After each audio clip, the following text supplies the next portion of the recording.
The Bible tells us that in ancient times, these people were worshiping other gods, and anthropologically speaking, historically speaking, biblically speaking, these other gods were the Anunnaki. So who were they? We are told in Genesis 1:26, and God said, "Let us make man in our image after our likeness." So there's plurality there. The real reason there's plurality there is because the word that was used in Hebrew wasn't God, but Elohim. Well, Elohim means the powerful ones. The oldest text known to mankind have to do with these beings.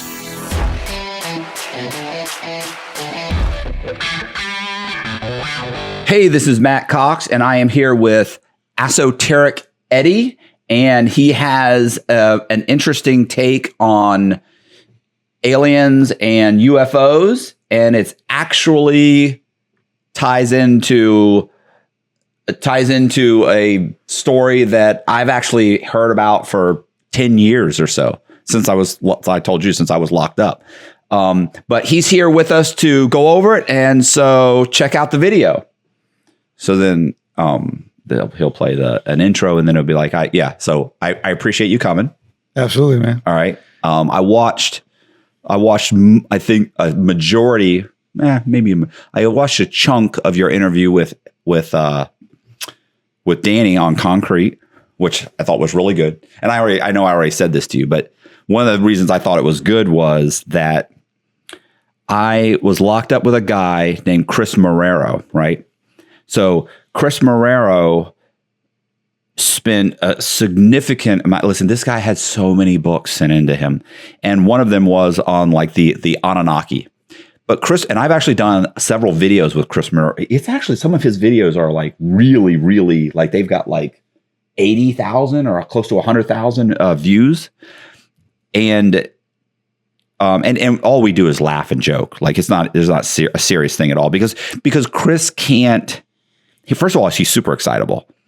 And he never really explains he'll just throw out Anunnaki. They were here way before anybody else. They were giants. They were, he throws out all these things, and he can't put it together in a kind of like a coherent, chronological story that you can follow.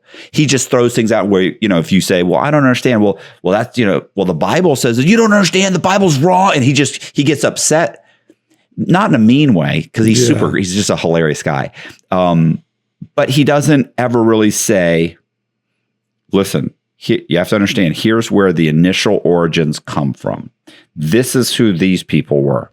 And what happened was, and then start explaining the issues and kind of follow that path onto how it all kind of melds into the Bible and just all the way up to our current history. I don't think he could do it. He gets super excited. He gets sidetracked. But listening to you talk to Danny was great, because I was like, oh, wow, like that makes sense. That kind of makes sense. Like I can understand that. Like I can, just because, kind of like when I was telling you earlier about like, I have a degree in fine arts. I have a degree in fine arts, but a lot of the classes are humanities classes. And in humanities, you have to you do the study of art. Mm-hmm. And there's all of these, one of the things that happens is when you start getting to religious art, there's a lot of art that's depicted that is depicted incorrectly, because initially the Bible, when it was during the transcription, when they transcribed a lot of the Bible, the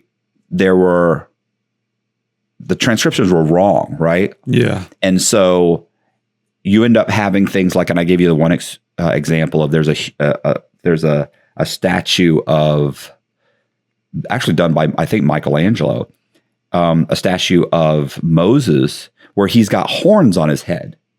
And the problem is that when the Bible was transcribed, the transcription was incorrect. And so originally when they transcribed it, it was that Moses, the character of Moses, had light emanating from his head, and the transcription was ended up being that they transcribed it as that he had like projections emanating from his head, and that ended up being horns.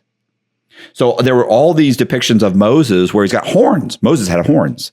And you're looking at like, well, Moses had horns. Well, that's because, and here's why. Well, that went on for 400 years until somebody said, that's not what that means. And so there's all these little things. And so when I was listening to you explain how some of these things came about, I was like, that a lot of that makes sense. Yeah, absolutely. So, with that said, sorry, you want to start at the kind of at the beginning, just kind of like first, like where how you got into this, where you were raised, and just a little bit about you. And yeah. Well, thank you for having me here. Sure. Absolutely. Yeah, I mean, I've been researching this stuff for basically half my life now. And I just want to say to everybody listening and watching, you know, I'm not a degreed professional. You know, I'm a college dropout. But I am somebody who has spent half of their life at this point researching, studying, writing, and creating content around this stuff, the conspiratorial, esoteric, occult. It's been my life. It's been what my life has been about pretty much ever since I was a kid. And yeah, ever since as far back as I can remember, my life always revolved these questions, these bigger subjects. For example, when I was like in first grade, I remember going to the library and picking out a book. And that book had to do with dinosaurs and dragons and knights and that whole thing. But somewhere in that book, there was a section about the Holy Grail. And I remember looking at that and being fascinated. And as a kid, I wanted to go out and find the Holy Grail. That was like my goal, my dream, you know? And so I always had a fascination with like artifacts and ancient things. And at the time, I didn't know what it really was. I thought it was literally just a golden cup, you know? But later on in life, I found out that it was a much deeper, complex theory having to do with either the bloodline of Jesus Christ or the Ark of the Covenant, which is a whole nother topic in itself. But I'm just saying that to let you know that my life has always revolved around that fascination for these things. And as I got older, I started to learn the more deeper and specific detailed truths about these things. And real quick, I'll tell you two other stories that kind of led me down this path even further. When I was about 8 years old, my grandpa, who used to be a pastor, told me that he had seen a UFO. And that shook me at my core at that age because, one, I grew up in a religious family, and we're all pretty open-minded in my family, but to hear my grandpa, who was a pastor, tell me that he'd seen a UFO and he believes in aliens and that he was questioning God's existence, like that shook me. I was like, whoa. So that kind of woke me up in a whole new way as well. And then when I was about 12 years old in middle school, I met my first Freemason. And he was a cool on-site substitute teacher that everybody liked. And one day I had Saturday school, just me and one other kid who I knew, me and him. I laughed because we were just troublemakers. But we had Saturday school with him. It was just us two and him. And since it was just us three, he decided to just, you know, tell us stories. And he always had this really fat ring. And so I decided to ask him, you know, what's up with that ring? And it turns out it was a Freemason ring. I didn't know who the Freemasons were at the time. It had the G and everything. And he proceeds to tell me that he was a Freemason and he belongs to this ancient order and that his priest had given him this ring back in Ireland. He was Irish with the accent and everything. And so his priest had given him the ring and showed him this ancient dungeon where their lineage comes from. And he told me at 12 years old, he's like, my priest on his dying bed gave me this ring and said, if anybody steals it from you, they will die. And so I'm like, you know, a young kid, like learning all these things. And then soon enough, around 13, 14, I start smoking cannabis, doing psychedelic mushrooms, and listening to a lot of conscious hip hop that was speaking about these subjects. And I was always listening to classic rock, Pink Floyd, Jimi Hendrix, Bob Marley. So as a young person, I was always open-minded, rebellious, questioning authority, questioning the mainstream narrative. And then it all came to a head right around 13, 14 when I started reading the works of Zecharia Sitchin. Zecharia Sitchin started writing books in the 70s about the Anunnaki. And so he's the guy who like really brought this to the forefront. I always say there would be no Ancient Alien TV show. There would be no Gaia TV without Zecharia Sitchin. He's the guy who brought the Anunnaki theory to us through a series of books called the Earth Chronicles. Although now I think there are some things that he got wrong or he exaggerated, I still appreciate what he did for us in like going in detail and looking at every civilization across our entire human history and putting it together and weaving a story together that had to do with these beings. So I hope that answers your question. But yeah, this stuff is pretty much just like my life has revolved this stuff ever since I was a kid. And more specifically, the past 2 years under the brand name Esoteric Eddie, I've published 3 books and I've put out a lot of content, full-length documentaries, short videos and stuff like that surrounding this stuff. And so right now it's my part-time work to research it and put it out there. Well, let's talk about the first book that you wrote. Like why did you write it, and what did you do to kind of prepare to write that book? And what does it cover? Yeah, cool. I love writing. I've always been writing ever since I was a kid. Actually, it was one of the first skills that I realized I had. I've always been like an introverted artistic person. I was never like an athletic person. Didn't appreciate sports till later on in life. And so in 4th grade, I won a writing contest. And that was the first time in life that I realized I had something that I could like utilize in this world. Right. And so I've been writing ever since. And the first book I ever wrote actually was titled The Anunnaki Theorem. And I wrote that when I was like 20, somewhere between 20 and 23. I don't remember. I'm 29 now, and a lot has happened since then, a lot of craziness. But I wrote that book and it was horrible, to be honest. It was horrible. I was a horrible like academic writer at that time. And so that it did a little stint for a couple years. And then years later, around 25, I wrote a book titled The Lucifer Mystery Revealed. And that book was actually a success. That's the book that put me on the map with all these podcasts that I've been featured on over the past couple years. I feel like I've seen that book. Yeah. You know? Yeah. That book got me on the map. So I've been featured on over 100 shows to speak specifically about that book. But I dropped that one in 2022, The Lucifer Mystery Revealed, and then did my rounds and kind of got out into the world because of that book. And then I came back to the Anunnaki book and decided, you know what, I can't just let that be. So I went back and I did it some justice and I just gutted it and rewrote it. And now the Anunnaki Theorem, which is available, is a whole new book. And now I'm actually proud of that book. So I have rewritten my first book and put it out as a new edition. So when people ask me, what's the first book that you wrote? You know, technically it was the Anunnaki Theorem. Right. But people know me from the Lucifer Mystery Revealed first. So what does the Anunnaki Theorem cover? So I say basically all my books are academic perspectives. I try to write from an unbiased academic historical perspective. The Anunnaki basically covers how monotheism was created, why monotheism was created, and how it was influenced. What is monotheism? So monotheism is the belief in one God. Oh, okay. So in other words, Christianity, Judaism, Islam. Right. All right. Which are all a part of the Abrahamic faiths. Okay. So the Anunnaki Theorem, my book, demonstrates how the Abrahamic faiths, monotheism, was formulated out of the old polytheistic Anunnaki mythologies. I show you how and why that happened. And it's an interesting path. And it's a dangerous one, I think, because obviously some people are very religious, and in certain countries they would execute you for trying to deconstruct religion.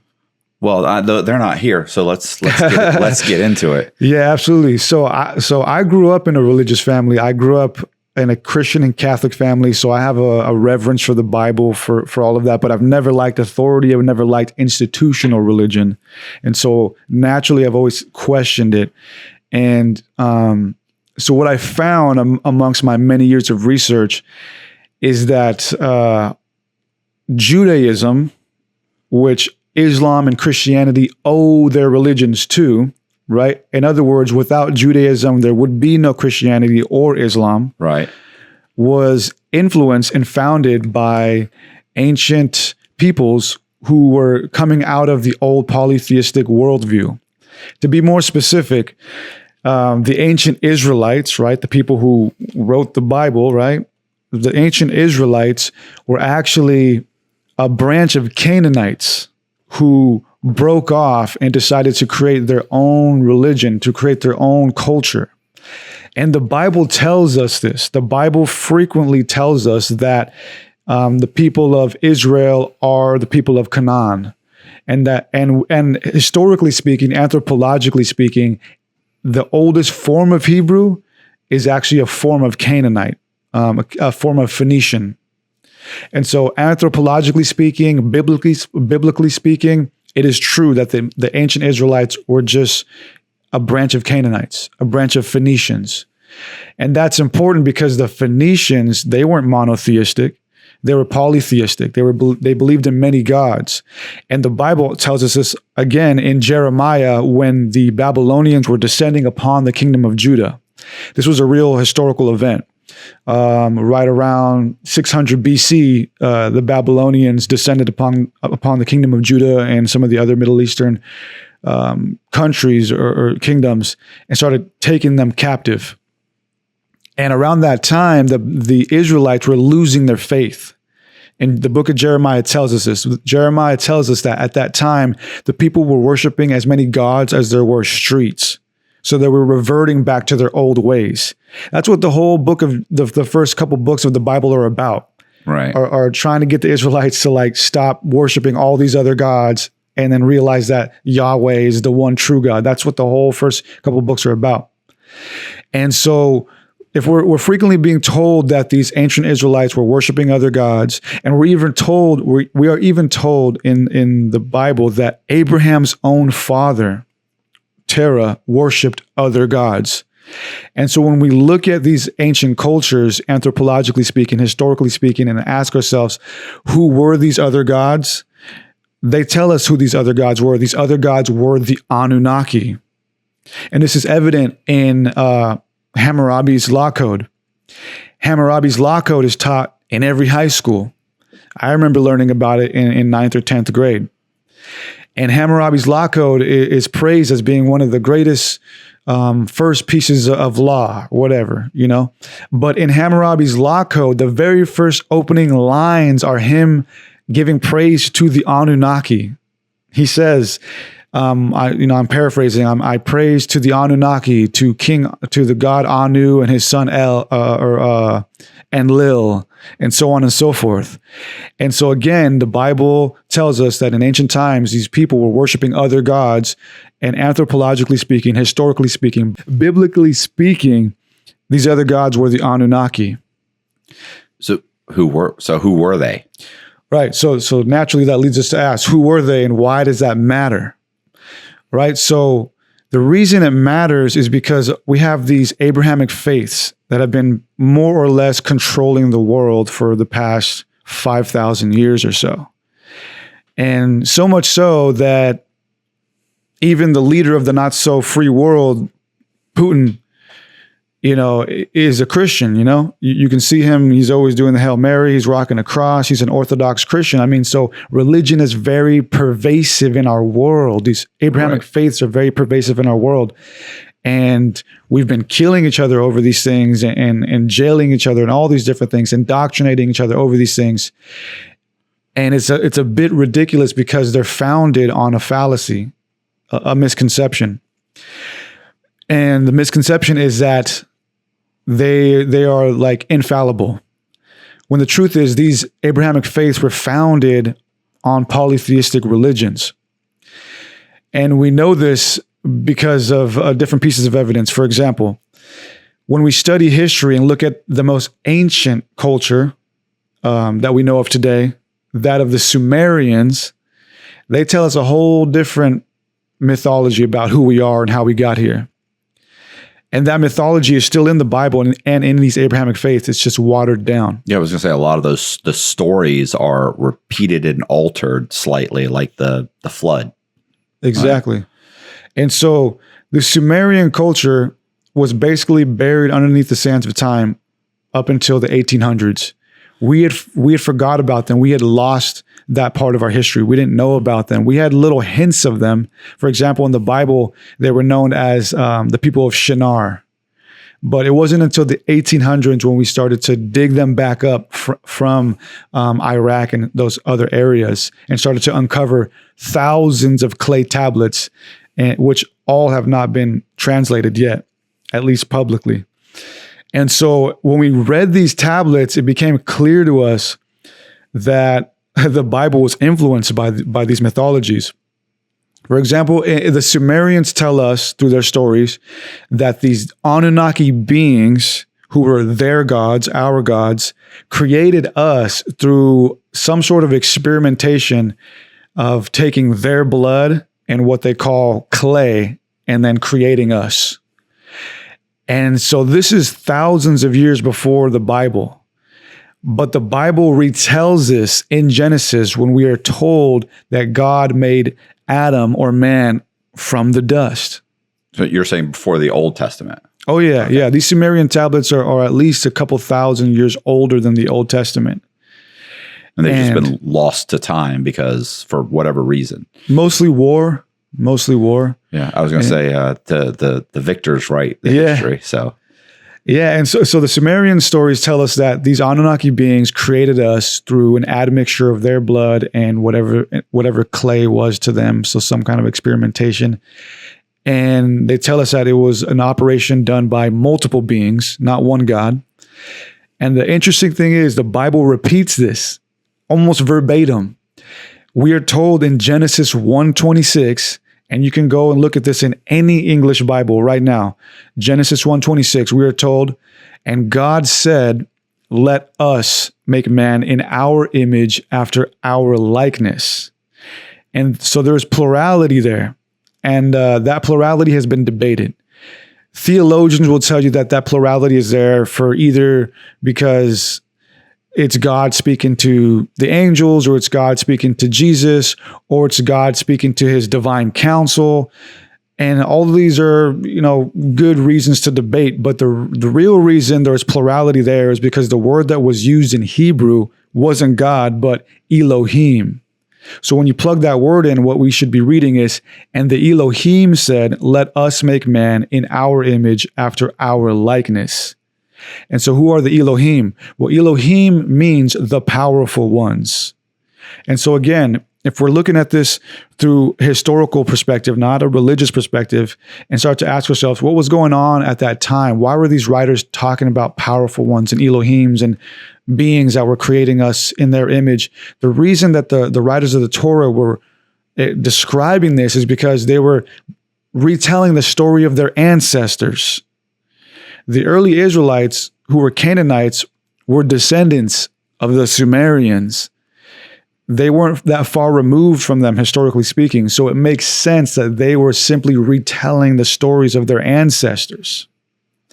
And us modern Christians or whatever, we're the ones who are arrogant, who have completely lost the historical context of these Hebrew texts. But the writers of the Old Testament and the Torah, they were not. They knew their history.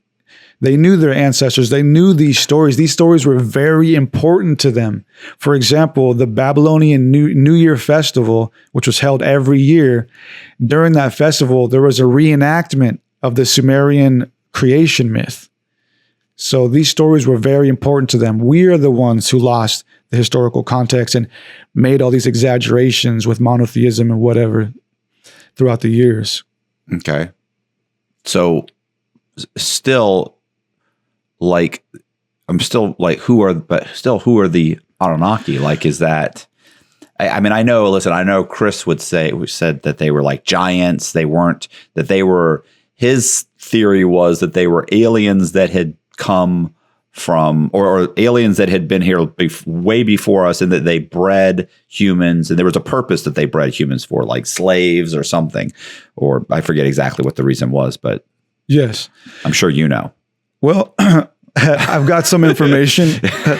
So Zecharia Sitchin, right? He was the guy who brought all of this to the forefront again back in the 70s. He's the one who first theorized that the Anunnaki were these aliens from a distant planet and all of that, which I don't agree with right now. But when we read the Sumerian text, all they tell us is that they were gods. They were anthropomorphic gods, meaning they were humanoid. They looked like us. They had similar traits like us. And what's interesting and weird is the oldest text known to mankind. Now, like, I really want people to let that sink in. Like, the oldest text known to mankind have to do with these beings.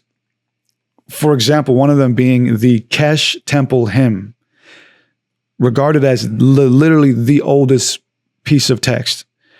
When we read it, all it is us humans putting together some sort of weird ritual, getting ready for this weird ceremony in which we are about to worship these beings and receive some sort of information or something from them.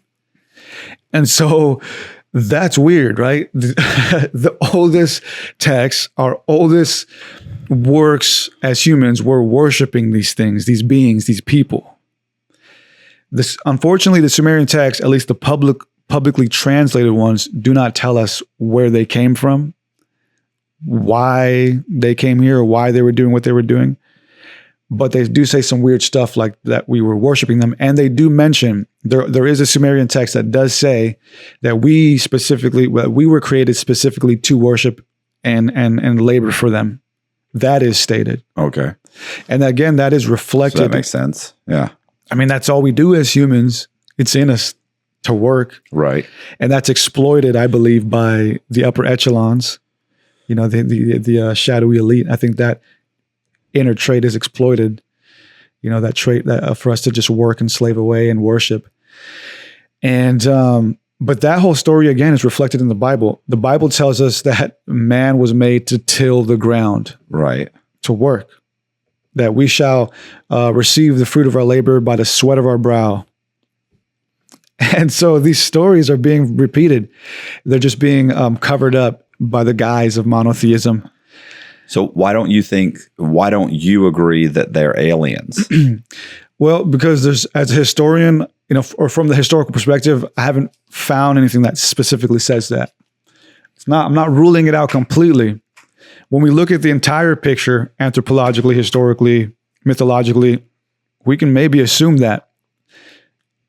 And I say that because Homo sapiens sapiens, which is what we are no longer Homo sapien. We are Homo sapiens sapiens.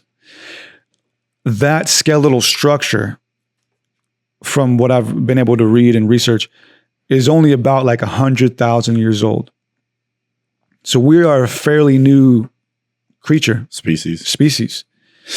And our consciousness, our cognitive abilities are only about, that we're familiar with today, that make us who we are today, are only about 50,000 years old.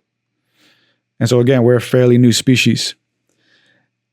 And we also have this idea of, or theory of, ancient cataclysms that Graham Hancock and Robert Schoch talk a lot about. Graham Hancock just came out with that documentary on Netflix about it.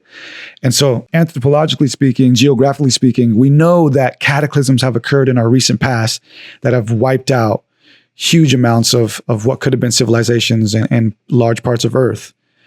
Well, I mean, humans wipe out every new, deviation of the species wipes out the old one. Yeah. As soon as you become just a little bit more advanced, you wipe out you take everything they have and wipe them out. Exactly. Yeah. So we have this weird thing going on with us being a fairly new species. We know that cataclysms have occurred in our ancient past, or in our more recent past.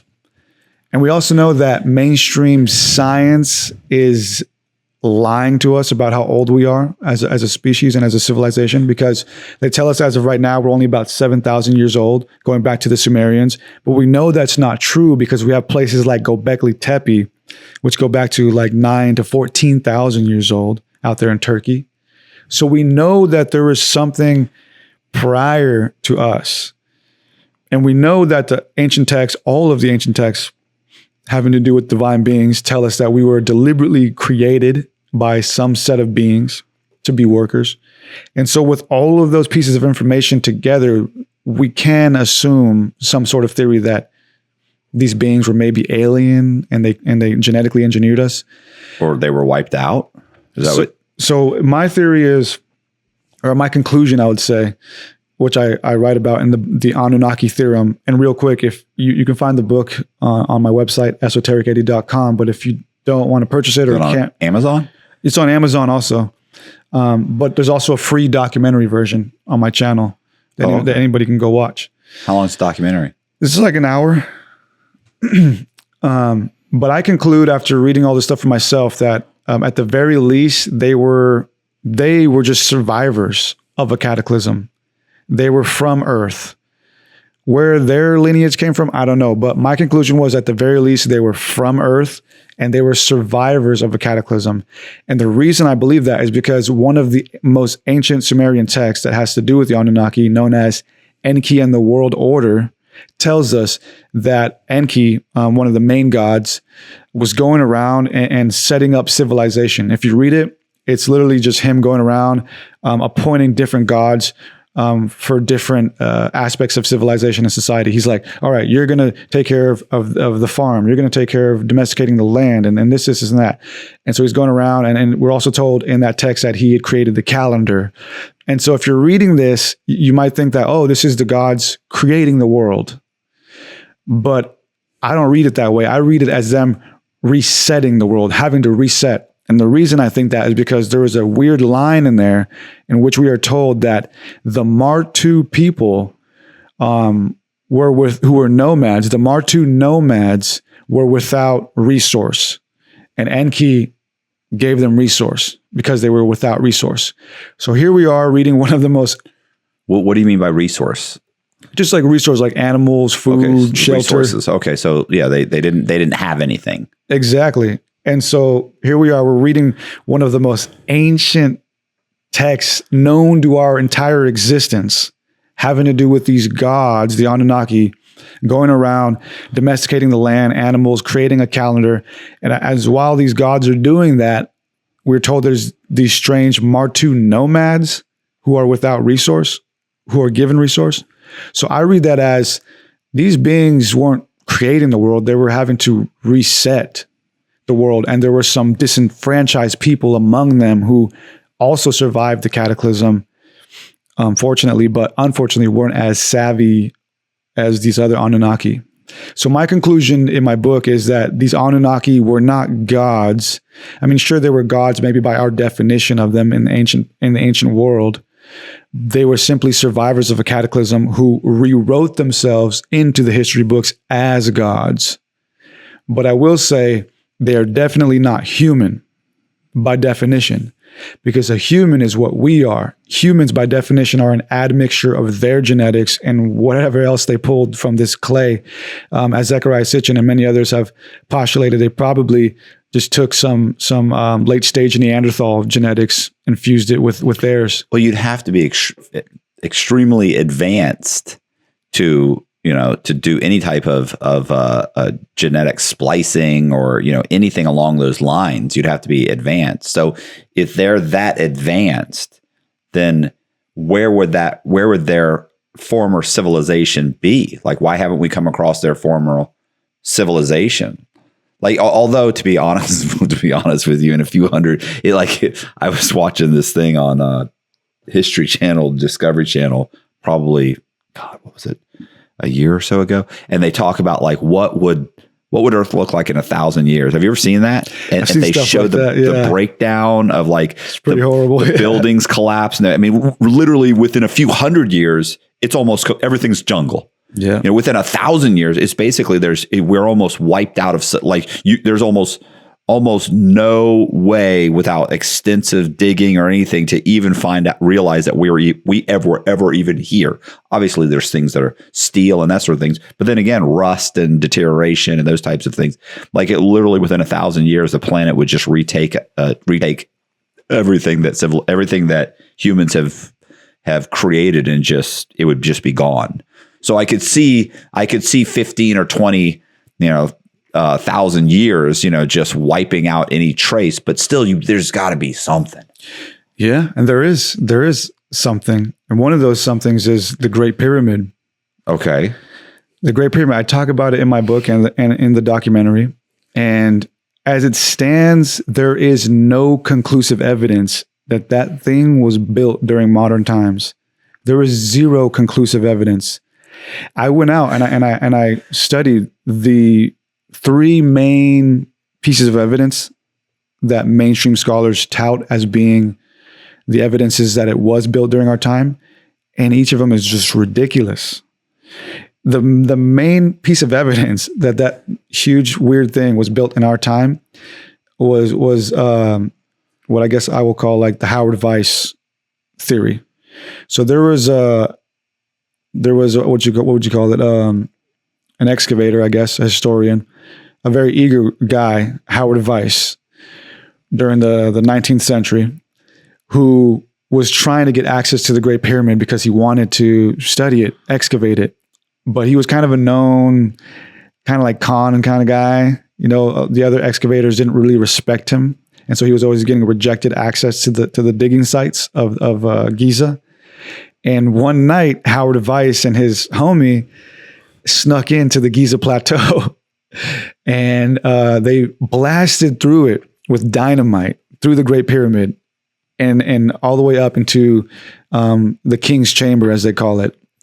And after using dynamite to blast through it, they found a little room.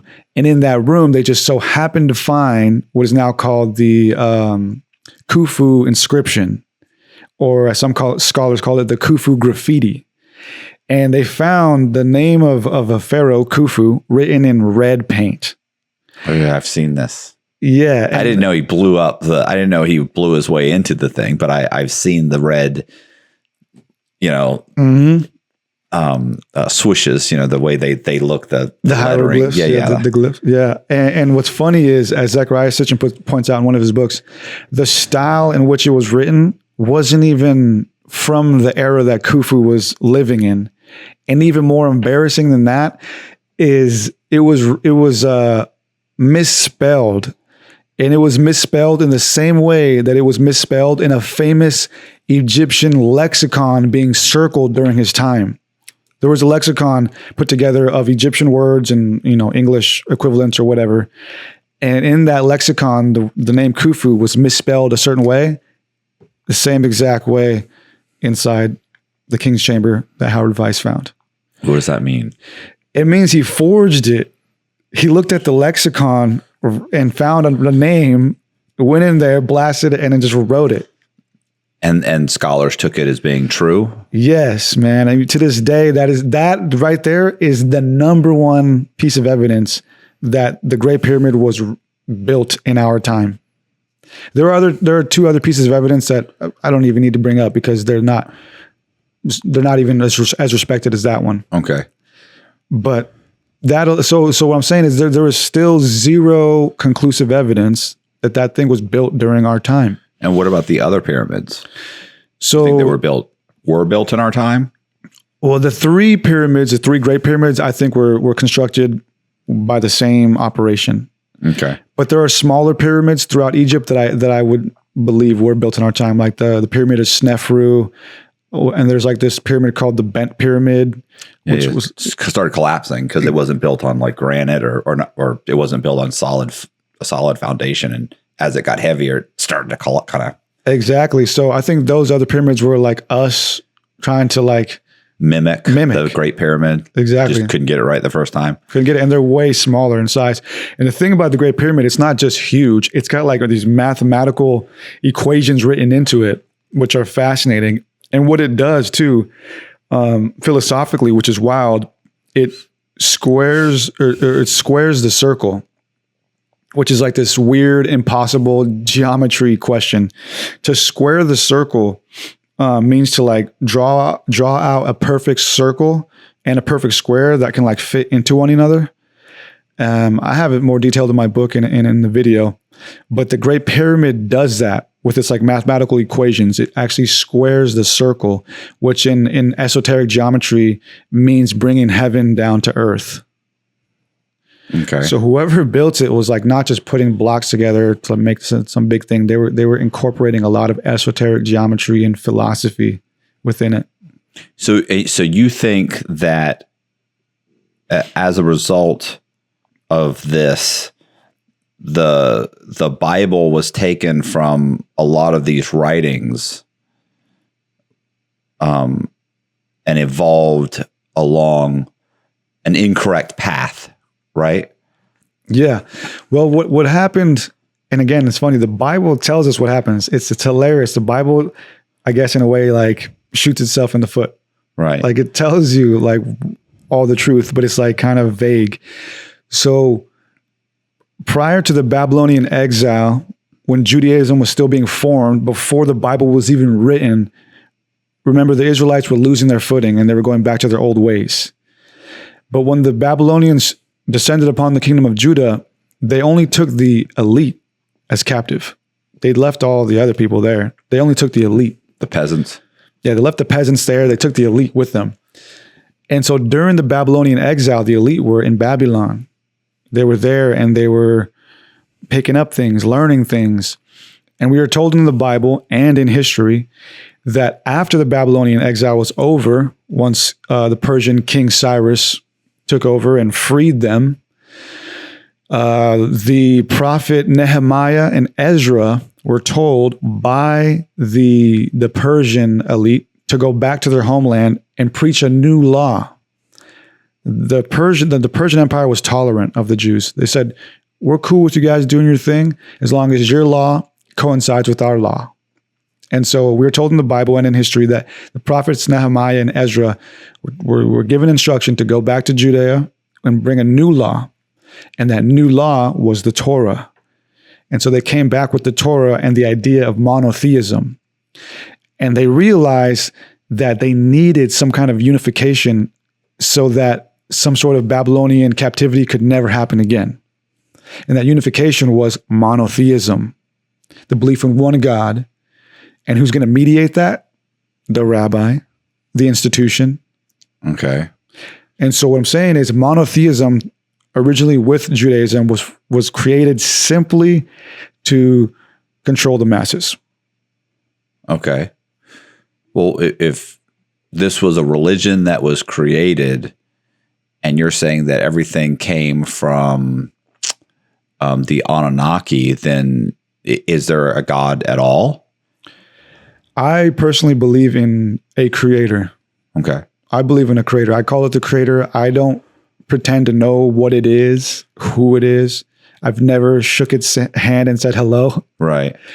You know, but I do believe in a creator. And I think that all religions on this earth are man-made religions. Right.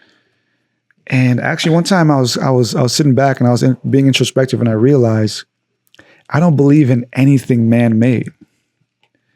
God is man-made. Right.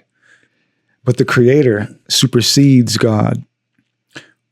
Well, you know, I've actually said this a few times, and I probably, if I was more educated or more articulate, I would probably have a better, I'd probably have the ability to explain it, you know, in a better way. Like, I think that just humans, you know, we think, oh, you know, we're super smart. We know everything. We can figure out pretty much everything, right? Like we figure physics and the size of the galaxy and universe and the planets and how they do this and how they did. And look, and granted, a lot of those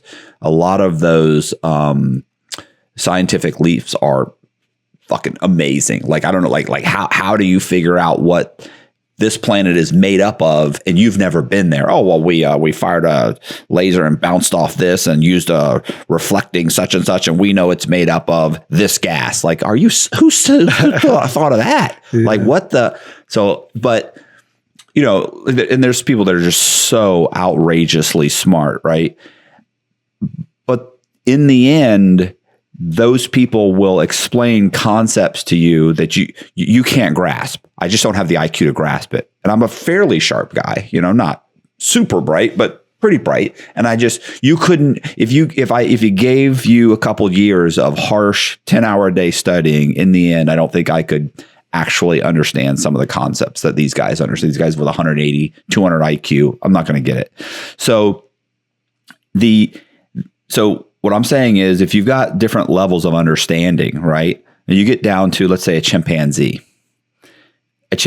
knows that how to forage food, and he has they have a hierarchy, they have a structure, they have like little societies, right? They have little, they understand the jungle and this and how things work, and how this is the boss, and this is what I do, and this is how our little society works, and here's how we forage for food, and they've got a whole thing going on. But they don't know that they're on this continent. It's surrounded by water. It's on a planet. It's going through around the sun. They don't know that. Yeah. They have no concept of that. And even if you could sit down and say, hey, guess what? I've got a magic box and I can communicate 100% with this chimpanzee. He's never going to understand. You could talk to him for 10 years. He will never be able to grasp that concept. Yeah. So that's the way I look at us. We're super smart. We can do a lot of stuff. Listen, 5 or 10 years from now, I think we'll probably have little colonies on Mars, so that's amazing. But you know what? You and I are probably, no matter how much somebody could explain it to us, are probably never really going to grasp the concept or be able to understand what the creator or what God really is, and I don't have to.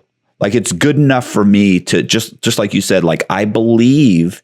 And if I believe for no other reason than it's comforting to me, that's good enough for me. I've got buddies that are, I don't believe, I don't this. Well, even if it's just that it's comforting, I'm okay with that it's comforting. That's enough for me. Like, the idea that, I have to understand it and I have to see proof. And listen, if God came down and gave you proof, you probably wouldn't even be able to fathom it. So, stop it. You're just not that bright. And I'm okay with not being that bright. There's lots of stuff I don't. Listen, bro, this is fucking magic. Do you understand? I have no clue how this thing works. None. I push some buttons. It does some stuff. It calls some people. Good enough for me. I'm never going to figure that out. So, I think that's the same thing with God. Like, you and I are just never going to really be able to figure that out. And that should be okay, because we're really just chimpanzees. No, I agree with that. And I actually got 2 things to say to that. The first thing is, I actually just got done reading a book that was written by the founder of the Illuminati. Okay. He wrote this back in 1804. I've got a documentary on him, and I'm going to release my breakdown of this book soon. It's a book titled... On your YouTube channel? Yes. Okay. The book is called Diogenes is a Lamp. And so Adam Weishaupt, the founder of the Illuminati, wrote this towards the end of his life in his 50s, after he'd already failed and taken over the entire known world. And he's just questioning morality and God and enlightenment. And to most people's surprise, he admits that he believes in God. And he says that God can never be proven, because in order to prove something, you need a higher level of understanding. And how can there be anything higher level than God? Right. So God can never be proven, because he is the highest level of proof. I'm paraphrasing, but it's basically what he's saying is God can never be proven. It can only be understood by faith, because there's no higher learning or understanding than God that we can use to understand it. Right. And I don't even think that's religious. You see what I mean? Like, I'm not even saying it as a religious thing. I'm saying just scientifically. Yeah. You're just not, biologically, you're not capable. I'm not capable of understanding this. Yeah. So, and that's not, it's not, I'm not saying it's a bad thing. I'm just saying, like, genetically, like, listen, maybe in 2,000 years from now, humans will evolve to a point where they can conceptualize that. But Well, I'm glad you said that because that's actually what my most recent book is all about. Oh, okay. So I wrote my third book and dropped it this year, 2023, and it's called The Crystal Lattice Mind Illusion. And it gets into consciousness and all of that. And my conclusion was that, like you're saying, we can't fathom God now, but I think that it is in our Creator's intention for us to eventually be able to fathom it. And not only fathom it and understand it, but also fully understand what we are. And I use different mythologies or philosophies to kind of demonstrate that. And one of them is a story that comes out of Kabbalah. Now, Kabbalah is mystical Judaism. And there's a story within Kabbalah known as the Shavira, the breaking of vessels. And in this story, we are told that prior to this universe, God had created another universe. And God had put a piece of its light itself in all of its creations in that universe. But its light was too powerful, so that entire universe blew up. It's the first Matrix. Exactly. Right? Like the first Matrix. It failed because it was too perfect. And maybe the Big Bang was that explosion. I don't know. But in the story, we're told he created a second universe. He went at it again. And that second universe is the one that we live in. And in this universe, he withdrew some of his light, withdrew some of his essence, and so that we could be sustained and actually live. And to me, that explains why God is seemingly everywhere, but also seemingly nowhere. And so to me, I feel like it's in God's intention for us to eventually evolve to the point where we can fathom it. And I think that also because I believe if we want to understand God, at least to some extent, all we have to do is study nature. I believe nature is God's direct expression because nature is the only thing that occurs, that exists without any interference. And so that is God's direct expression. It is what God expects, I believe. And so when we study nature, we can understand what God expects of us. And we know that God expects us to struggle. Everything in nature struggles. God expects us to evolve. Everything in nature evolves. And I think that it's all heading to an end. It's not, I don't think it's just frivolously happening. I don't think things are just flowing endlessly, chaotically. I think everything is evolving to a point where we will eventually be able to fathom God. Are we there yet? I don't think so. But will we be? I believe so. And even the Bible tells us this. Again, the New Testament tells us that in the end, we will be upgraded. We will be given new bodies. That's what Christ tells us. He tells us that we will be given new bodies. And what will those bodies look like? What are those bodies? Well, quantum physics will tell us that eventually those bodies could be light bodies. We could reach a point in our cognitive understanding where we can actually start to tap into these higher dimensions that exist around us. There are other dimensions that are existing around us right now, other energies, other light spectrums that are existing around us right now that we can't fathom or understand. So I think it's in our Creator's intention for us to slowly and eventually be able to understand that. And I think He wants us to do it slowly so that we don't explode. Well, I think that we're changing. We're humans changing. Like your life expectancy, how tall you are, how just, nutrition, like just, we're obviously, vastly different than we were, 100 years ago, just through nutrition and everything else, and just aging. And gosh, I mentioned this the other day during an interview. I think was I watched a lot of stuff on Mars. So I actually just ordered Elon Musk's the biography on Elon Musk. But one of the things that I don't know why it never even occurred to me, but I watched a program the other day and just the guy just happened to barely kind of mention it and talked about it for a few minutes. And I was just like the rest of the day, I was like, wow, like I hadn't even thought about that. And it was like, look, 1, we'll go to Mars. 2, we'll, the only real reason other than to say, hey, look, we beat the communists there, or with the Rush, like other than just bragging rights, which is just silliness. Other than that, then, okay, well, then we want to have a colony there because what if something happens? And I get that. I hear that with, I see that Elon Musk's concept, but the truth is, like, you have to be able to go and sustain yourself to be a colony. Yeah. So if you go there, and then it was okay, and then the guy starts talking about, and once we're there and it's a colony, it's self-sustaining, what happens to humans? We really become two distinctive races, because what will humans be like that are born there, raised there, and die there? They will, because once you go to Mars, just because of the gravity, there's less light, there's less gravity. They were saying that even the eventual radiation on the planet, even though we can try and protect you from it, there will still be a massive more radiation that people will be subject to.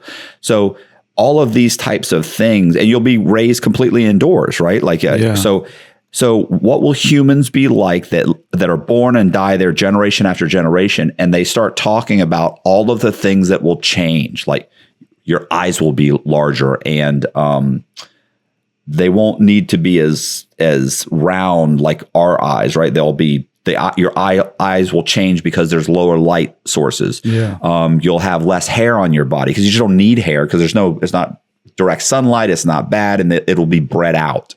Your skin will be much, much more pale. You'll be taller. You'll be thinner. You'll have a lot less muscle mass. You don't need it. Your bone density it'll be so you'll be so drastic. Humans will be so drastically different, or Martians will be so drastically different that they couldn't even survive on Earth.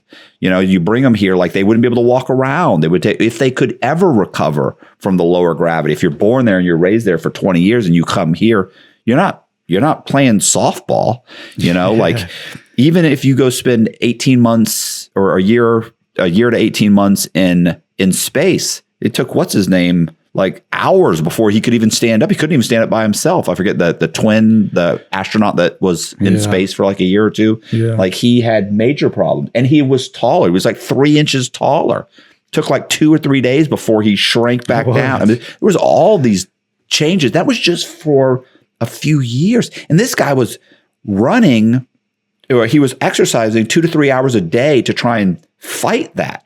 Wow. So there's no fighting that on Mars, and why would you if you never have to come back to Earth? So imagine what our species would look like after 3 or 4 generations living on Mars. They'd practically look like what we consider aliens to look like. So, in a way, we're already evolving here. What will we look like when we eventually go to other planets and create self-sustaining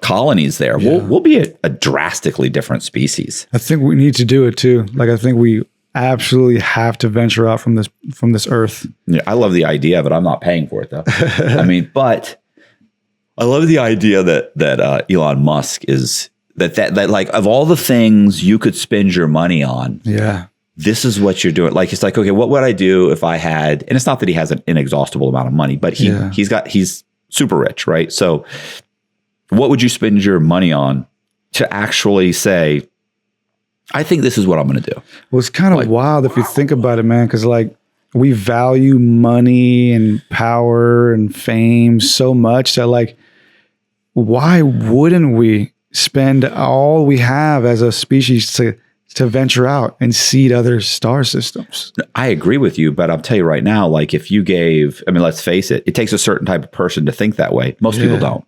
Most people, if you said, hey, I'm going to give you, $100 trillion and you could just never run out of money, what would you do? I mean, for most people, it'd be cocaine. I was going to say, it'd be hookers and, penthouses and, Bugattis and, nonstop. Like, nobody would ever say, what about this? Like, the idea that, man. Right. The idea that he said, I'm going to do this. I've done that. I've had some fun. I'm clearly not able to stay married. I've had a ton of kids.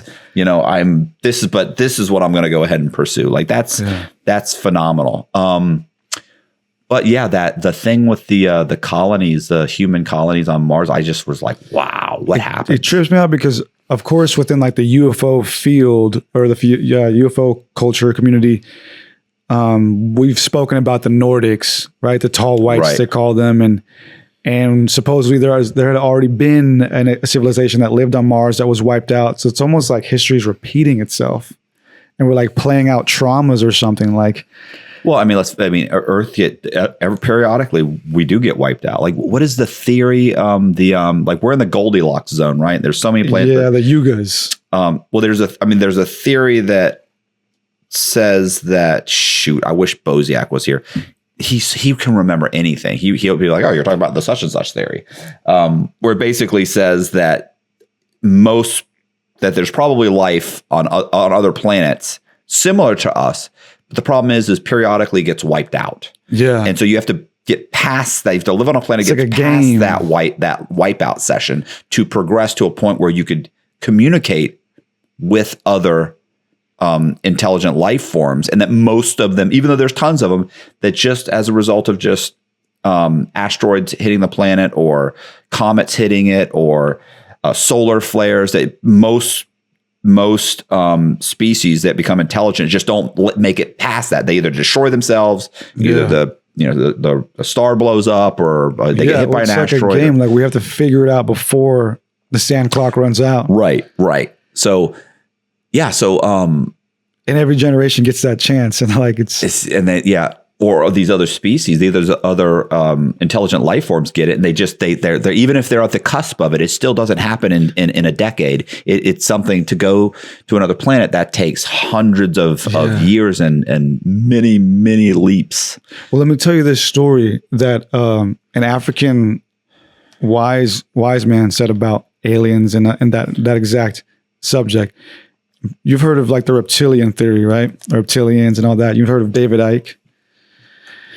I'm not sure. Horrible with names. David Icke. He's like the British guy who goes around and talks about reptilians. He's like pretty famous for like the whole reptilian thing and talking out against like the royal family and stuff. But anyways, yeah. So he started writing books back in like the 90s and 80s about the reptilians and all that. He's made it famous, but he learned about it mostly through Credo Mutwa, which was who was the last Zulu Sanusi wisdom keeper. He passed away in 2020, actually 2020 or 2021, at like 90 something years old. And there's still videos of him speaking online, and I have a compilation video of him, and he tells these amazing stories, dude, as this Sanusi from Africa. And he says that there's an ancient African tale about an alien race that came down here a long time ago, like ancient time ago. And that this alien race warned us about staying here for too long. They were a nice race. I forgot their name, but they were like these weird fish humanoid things. And they came down here and they warned us. They hung out with us for like a couple weeks or something. And before they left, they warned us. They said, a species that does not venture out to the stars eventually dies out. And another thing is, before they left, they said, if you humans could figure a way to get rid of hatred, death, illness, all these like negative things that we were so encompassed by, that they would come back and invite us to the other federations. But they never came back. Did you, that reminds me of the movie Arrival? Heard of it, yeah. You've never seen Arrival? Haven't watched it. No, somebody else was telling me about that. Right? Let's wrap this up. Hey. Arrival, it's so good. Yeah. It's so good. Somebody because was just telling me about that. I can't believe I'm so disappointed in you. Did you ever see Contact? No, dude. It was a book written by Carl Sagan. So what's so funny about Contact, it was written by Carl Sagan. Like, I read that book in like a day and a half. I mean, it is an easy read. It's a great read. But it was Carl Sagan. He wrote it. I almost said before he died, because it's so difficult to write them after you die. Well, it's easy to write. You just can't get them published. So and it was about, SETI. Yeah. What's so funny is when the book came out, SETI is like, you're like, it's laughable, right? Like when I grew up, how old are you now? 29. Yeah, you're 29. Like, you're a baby. So, I'm 54 years old. So when I grew up in the 80s and 90s, if you talked about UFOs, like it was like, you're a crackpot, bro, So this book came out at that time, and it follows, the movie is actually Jodie Foster, right? Plays the lead character of, God, I forget her name, but she's great. The character, and she basically is one of these people in SETI, and she's trying to get funding and this and that. Oh, do you know what? I think I might have seen this actually. Yeah. And so what ends up happening is they end up getting a message from Vega, right? Which is one of our closer constellations to us. So and there's nothing there. It's like the brightest one too. Yeah, right? but there's like nothing there. You know what I'm saying? Like they're like, we've checked, like there's nobody even there. Like it's not like there's a planet sending it. Like where's it? They don't even know where it's coming from, but it comes, and it takes months and months and months to even figure out what the message is. But when they do, it's all it really is blueprints to build something. Mm-hmm. It's like these really complicated blueprints to build this massive machine, and I mean massive. So several of the governments they all start putting in money, and they build this machine. Now, of course, they don't really know what it is. Like, they don't know, are we building a bomb? Like, maybe, and there's all these debates in Congress. Like he really goes through like what an upsetting event this would be. Yeah. People are saying, don't build it. It could be a bomb. We don't know what it is. It's not clear. Like, it's clear that they told us schematics, but the schematics are based on numbers, right? Which is universal. Yeah. So, numbers don't change no matter where. Like, we all know that's going to be common theme. So they don't communicate with us. They don't really tell us what this is. They say build. There's basically a build it. And they have a picture of a humanoid in the middle of it. So what you know is you're going to build it, and there's going to be a humanoid in the middle of it, and something will happen. So they build it. And then, of course, people are saying, well, yeah, that's probably you put this humanoid, and it's then going to wipe out all humanoids on the planet, and then they're going to show up and we're all gone. Like, they're going to have us build our own destruction. And they're like, they wouldn't do that. Because if they could do all of this, they would just come here and wipe us out. We're no harm to anybody. If you can travel the distance of hundreds of millions of light years, then getting here, there's no war of the worlds. There's they come above us, they sprinkle some pixie dust, and in 2 hours, everything on Earth that they want destroyed is done. Yeah. Like, it's that simple. So we build this device, and the device actually opens up kind of like a little wormhole once they turn it on. And I remember this now. Yeah. She travels somewhere. It's like an island or something, right? Right, because it's all really in her head. She never actually leaves anywhere, right? Like it falls. Yeah. She's been gone like 13 hours. Yeah. Like the recording that they put on her records 13 hours. There's nothing recorded though, but she was gone 13 hours. Yeah. But from the outside, it looks like it drops to the bottom, and that's it. Yeah. Like that's it. Like they turn it on and she drops, and that's it. And they're like, it didn't work. And she's like, how long have I been gone? They're like, what do you mean you've been gone? You just, the device dropped. Yeah. And she's like, I've been gone forever. What are you talking about? I've talked to this alien that takes the shape of her dead father. Yeah. I've talked to him for hours. And what happens is it's just a communication between all of these different intelligent species everywhere. Just as a communication between everybody. It's more like a consciousness thing, right? It's like a phone system. We're all going to be able to talk. Like that's what I'm saying. We can all talk. So that was a great one. The other one's that's a great movie. Yeah. It's great too because the movie's great. Like the book was great, but honestly, it's one of those few books. Yeah. That kind of like Fight Club, where you read the book. Like if you read the book Fight Club and you watch the movie, it's really very close. It's one of those few. So they did like a good job. They did a great job. And also it's so short. It's like 200 pages. So pretty rare. But Contact is much larger. But they did a great job. Have you watched Communion? Communion? It's Willie Stryber's book. Willie Stryber's like a famous UFO experiencer, and he's been on like Dreamland and all that for many, many years. But they did a remake of the book, and they starred Christopher Walken in it. It's the most hilarious thing, dude. Like Christopher Walken, right? Right. Yeah. Yeah. He's like aliens. Like it's a pretty bad adaptation of the book, but still pretty fun to watch if you've read the book. The book is creepy. It's very creepy, actually. But I don't know why they chose Christopher Walken, bro. Like, he's a dope actor, but like for that movie, It didn't work. Not really. Actually, no, it did, because he plays the maniacal parts pretty well. Like when he gets all maniacal and like aggravated, but like the little funny things he does, his little accent, like those parts are just kind of like hilarious. Well, so there's another movie called Arrival, where there's, I think, a dozen spaceships come and land. They really don't land. They just hover. Yeah. 20 or 30 feet away from wherever they are. Yeah. And so all over the planet, like some are in China, some are just in the middle of the ocean, and so we, of course, but they're pretty close to a lot of different, there's England, Russia, like there's no real logic to where they're even located. Yeah. But one of them, of course, in the United States. And we go, and it opens up every once in a while and lets you go inside. And they go inside, and there's a barrier, a clear barrier, and there are two beings that are in there, and they're trying to communicate. Yeah, this was like kind of recent, right? Yes. Yeah. It was great, and so eventually they figure out how to communicate with them. And when they eventually ask, like, "Why are you here?" Like, that's the big question. Why are you here? What are you doing here? Right, and they say, we're here. Basically, this is where it's a communication issue, where it's like weapon, like they're basically saying we're here to give you a weapon, but it's a miscommunication, right? It's not weapon, it's like tools, but they misinterpret it.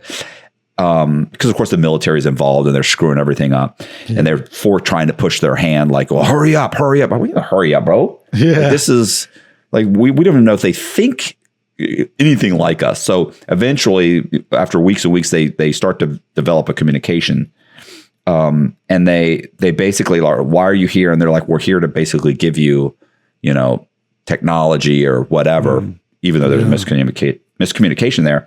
But what they end up saying is, they're like, well, but why? Why would you do this? And they're like, because in 8,000 years from now, we're going to need humanity's help. And so we're here to help you now. So like time travelers? Not time travelers. What they're doing is, and they're like, well, how would you know what's going to happen in 8,000 years? Can you travel through time? They're like, no. And they explain that the way they conceptualize time is that we're, lineal, right? Like we're moving through time, but they have the ability to see an entire spectrum of time. So they can, as they move through time, they can visualize the past as well as the future, even like, though they're only here. Like jet lag or something, which is weird too, I don't know. Like I don't think they can alter time. Well, because like how we have jet lag, right? Which I just experienced coming here from California. So it's like I'm over here, but people back home are like 2 hours behind, so it's like this weird time and space right thing. But it's it's literally like historic, like literally you can see yourself in the future and what you're going to do and feel the experience, even though you're currently at this point in time. Now, whether you can alter that time or not, I never really understand. It's more like you have 100% recall, I guess. That's kind of the way I see it, is if I could actually experience what I experienced 2 days ago. But of course we don't. We simply have a memory of it. Yeah. Now, or I could experience what I could feel and have that experience of what I'm going to experience the day before I get struck by a car. I can't alter it. Yeah. But I can actually experience and feel it and see it and know it's going to happen. That's like getting into like the subject of like paranormal activity almost. You got to watch this part. You got to watch this because it's great because you realize like you really realize like, and even when she explains communication, it's really, you ought to watch it because when she's explaining. Which one was this again? It's Arrival. Oh, this was Arrival? Yeah. When she explains communication, because the military, of course, they're like, well, ask him this. And she's like, well, how do I even ask him that? And he's like, well, we have to figure out how to ask him that. And she's like, right. But first we have to figure out Google Translate. She's like, first we have to figure out this is. Yeah. What, like, she starts breaking down sentence structure and communication, and you realize as she's breaking it down, you start to realize it's amazing. We can communicate at all. Yeah. At all. And she's like, and you're asking me to communicate with something that's traveled all that is clearly we have no concept of how they think. Yeah. Like, we could say one wrong thing and they may decide that we're a hostile species and they want nothing to do with us, when in fact it was just an accident. And she gives all these different examples of miscommunications throughout history while talking to different tribes, and how that one mistake cost 50,000 lives because of one mistake, so let's go slow. Let's figure this out slowly. So it's an amazing movie. It's a great movie. Yeah. And it's strange, man. We were talking about this earlier, how like, the homie was saying how like, it's strange how UFOs are always seen around like military bases and stuff that. So what do you think? Do you think that UFOs are just military, they are real, or do you think there's like a mixture between them? Or I honestly, it goes back to the whole concept of God. Like, I think something's happening, and they don't seem like, obviously they're not here to harm us, because they could have done that a long time ago. Like, let's face it, they could round us up and make us do whatever they want. The other thing is, I don't think they're here for, a lot of people, they're here for our resources. Really? What? Water. Water's abundant. Bananas. Yeah, water's abundant everywhere. So you don't need us for what. You could go to any comet out there and get water. Oh, yeah. You can go to, there are planets that are made up entirely of water. Water's not precious. It's maybe when you're thirsty, maybe to us it is, because we're limited to what's here. But the truth is, water isn't it. Gold is everywhere. Diamonds are everywhere. Like, all of the things that they could want. Oh, well, they want labor. If they could travel across the universe, do you know how many things they've beaten? The energy, energy, technology. Like, listen, 15 years from now, we're going to have, well, more like maybe let's say 20 years from now, we're going to have robots cleaning our houses and mowing yards. Like, that's going to be a problem for the average laborer. But, so we're going to have that. Right now, it's already, AI is already causing problems. What happens when you put AI with actual androids that can actually do things? Like, and that's only 10 to 20 years from us right now. You think that aliens haven't got to be, like, there's nothing we have that they want. So there's some other reason they're here. Yeah. I don't think, like Boziak was saying, I don't think it's technology or us and our technology, or we've captured alien crafts and we're testing the technology, or whatever he was saying. I don't believe that. It's got to be some other thing that has to do with communication with us, and they are slowly acclimating us to the idea. Because let's face it, in the 1940s or 50s, if you had said, hey, there's aliens and they're here and here's what they want from us, society may have completely broke down. But now, like, when they told us there were aliens and it came out in the newspaper, I was like, I kind of figured that anyway, because they've been slowly dripping it through the media and through society, and they've kind of acclimated us to the environment over the last 60, 70 years, a little bit here, a little bit there. And so I was dangerous. It's pretty dangerous if you think about it. Like, they've actually got us to the point where we've all agreed that they are aliens. Right. Like, nobody stopped paying their mortgage. If there is an agenda here, we are definitely at the phase where everybody believes they're aliens coming from some planet. They're coming. They're here, bro. They're around. They're doing something. They want something. But what I'm saying is, like, if there is some nefarious agenda and there's some kind of a paper sitting on a desk somewhere with different phases that they want us to go through, we're definitely at the phase where everybody on Earth believes that they're here and they're real. Yeah. Yeah. I don't think there's no way. And here's the thing I told you about Chris Marrero. I mocked Chris mercilessly. How do you think I felt when Chris was like, I told you? And I was like, oh, man. This fucking crackpot. I got to listen to this guy now. He's like, I told you this. You said, I know what I said. It's funny. I actually had a friend when they dropped the, was it 2017 Wall Street Journal or whatever it was, New York Times? The Navy videos. Yeah. When that came out, I had a friend message me and was like, damn, bro, you were right. I didn't even go out there and say it because I was like, you guys already know, but now my mind's different on it. Like, I don't think that these mechanical craft are aliens. I think the mechanical craft are a mixture of government black operations. And the reason I think that is because not that long ago, I decided to try and make a compilation video of UFO footage just for fun. Right. So I make compilation videos every now and then. And I couldn't find a single piece of footage of a mechanical craft. We hear about them. We see pictures sometimes, like weird pictures, maybe, but there's not a single piece of footage of a mechanical craft. But there is hundreds, if not thousands, of videos of orbs, of these energy orb things floating around in our skies.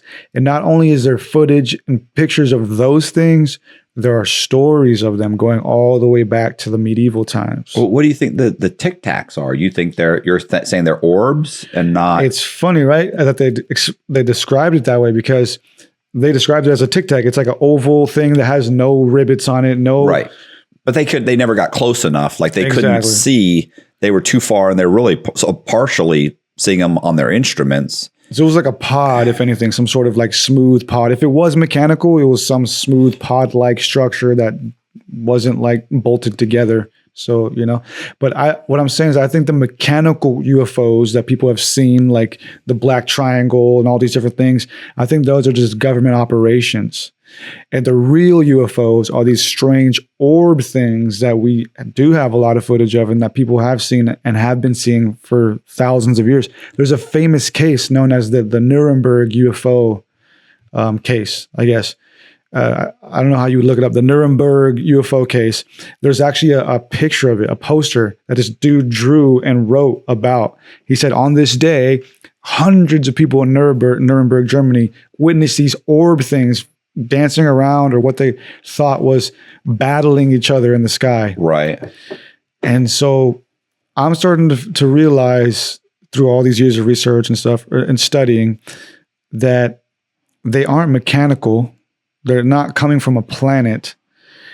And so it's interesting that the governments of the world have been preparing us to accept that they are mechanical and they are coming from some kind of planet. But in the recent UFO hearing at our Congress, David Grush, the guy we were briefly talking about, right, with was Bosniak? Bosniak, yeah. Bosniak. Grush even said that they could be interdimensional. He said that's one theory. And that's a theory that I kind of like lean towards. I was going to say that makes more sense because first of all, even the way they move, even if you said, hey, all of these sightings, they have some similarities, right? But they're all different shapes. They're all different. But here's the one thing is that almost all of them talk about the speed at which they move. Like it was gone. And then a minute later it came back and then it shot up here and then was gone again. And it moves so fast. And to me, unless you saw that, I wouldn't think of the speed at which this thing moved. Like that's a common theme. So to me, if I was going to say, I'm going to pretend and make up that I saw a spaceship. If I hadn't heard that over and over again, one of the things I probably wouldn't have thought about was the speed at which it moves so fast that, it just disappeared practically, but it didn't, it was gone immediately. Like that's an odd thing to continually have woven through all of those different stories. Yeah. Because to me, moving that fast means that whatever's in it didn't survive or certainly wasn't human. Yeah. Right. Like it can't be normal. Yeah. That's not like a humanoid. Is it moving fast or is it simply appearing at different points in space and time that quickly? Right. Yeah. Because that's kind of like what the Tic Tacs were. right? Like they just, or the guys, I think the guys were saying, some of them said no, it shot off or it moved so fast. They're like, I mean, like there's no way that's man-made. Like there was just nothing even close to it.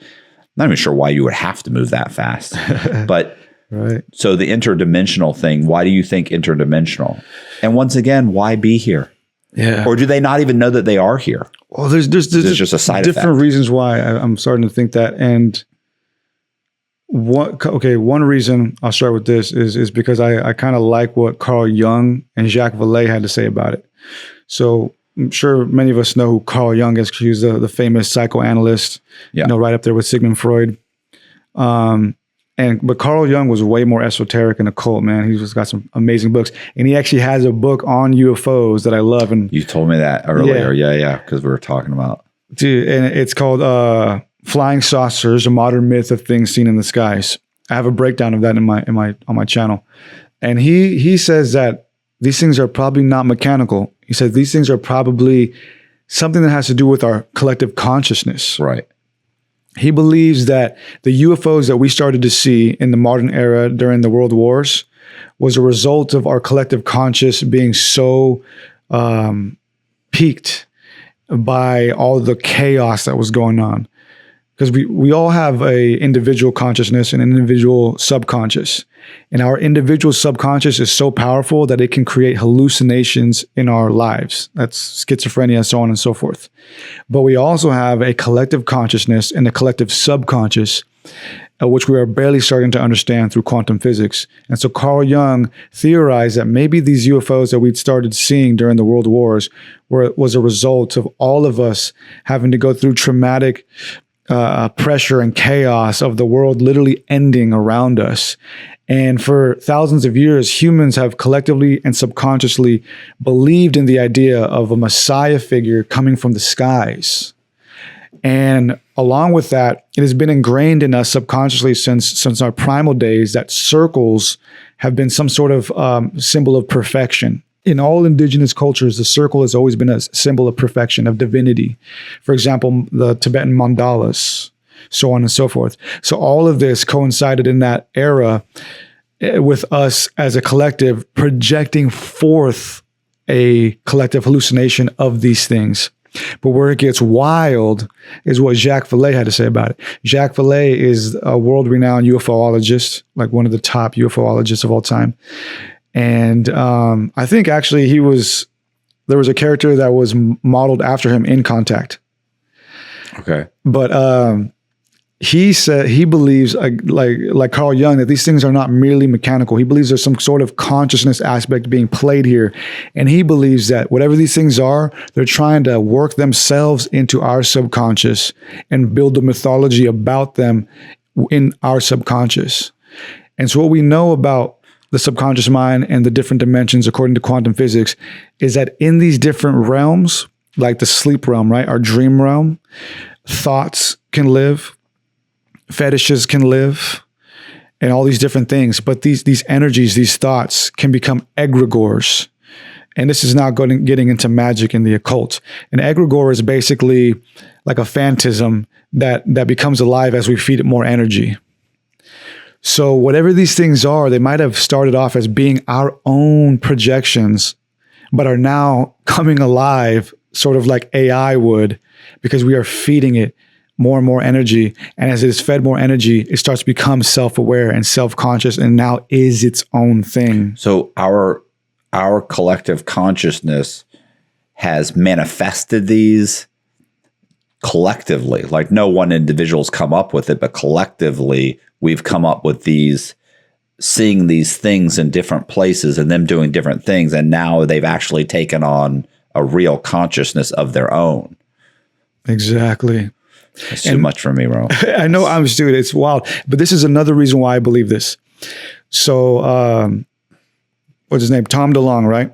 Okay. You're familiar with the Tom DeLonge story? Absolutely not. So Tom maybe, but I'd have to hear it. Sure. So Tom DeLonge, he is or was the lead singer of Blink-182. You know, all the small things. So he was the lead singer, right? Superstar at one point, still super cool and everything. So he came onto the Joe Rogan podcast like 2014-ish and just randomly started saying that he was in contact with government officials, retired government officials who were feeding him information on UFOs and aliens. It was a really big podcast that shifted everything. I remember listening to that. I was an Amazon worker and I used to just listen to podcasts all day. That shifted a lot for everybody, and everybody thought he was crazy. If you go back and watch that original one, Joe was like, "Man, this dude's crazy." It was a kind of an intense podcast. But the things he was saying and the things he was claiming, the things that he was claiming later became true. Back in that day, in 2014-ish, he was saying, "Dude, trust me, I have a group of people who are going to slowly disclose UFO information to the public over the next 5 years, over the next 5 to 10 years." And everything he said has come true. And he started his own company called To the Stars Academy, in which he hired on a lot of retired government officials to slowly prep the public for this information.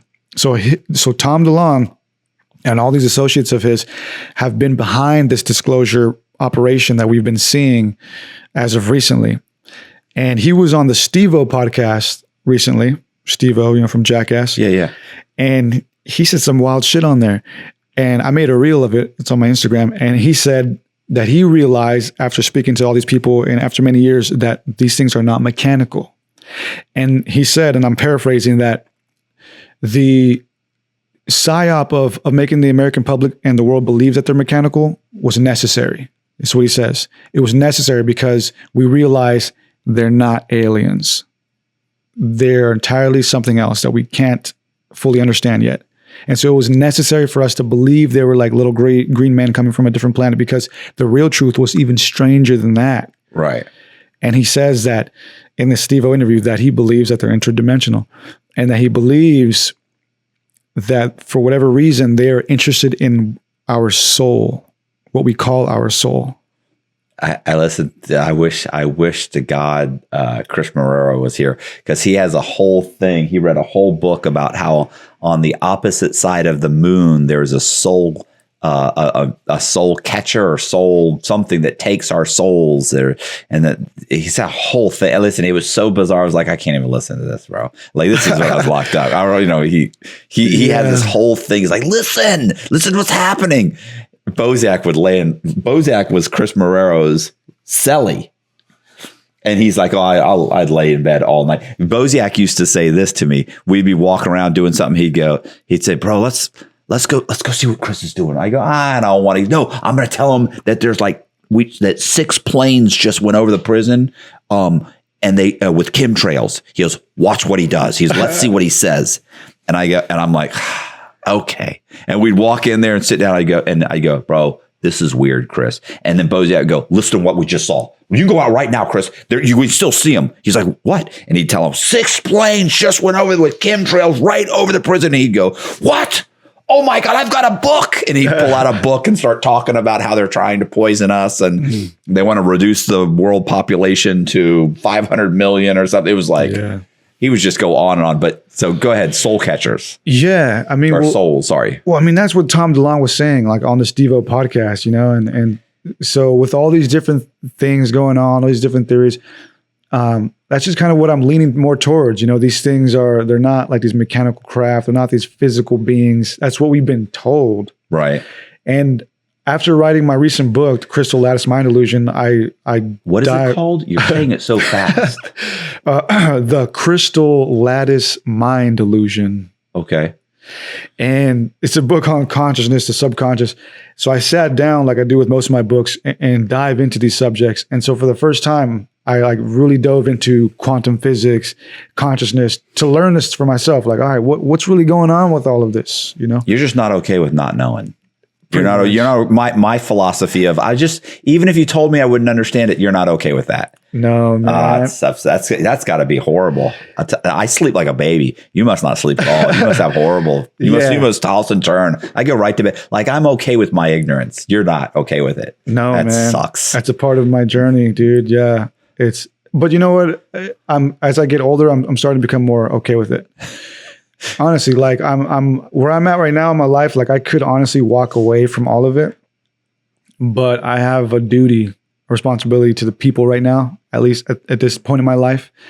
But I do plan on retiring from all of this, because to be honest, in my personal life, I don't talk about this stuff in my personal life. Right.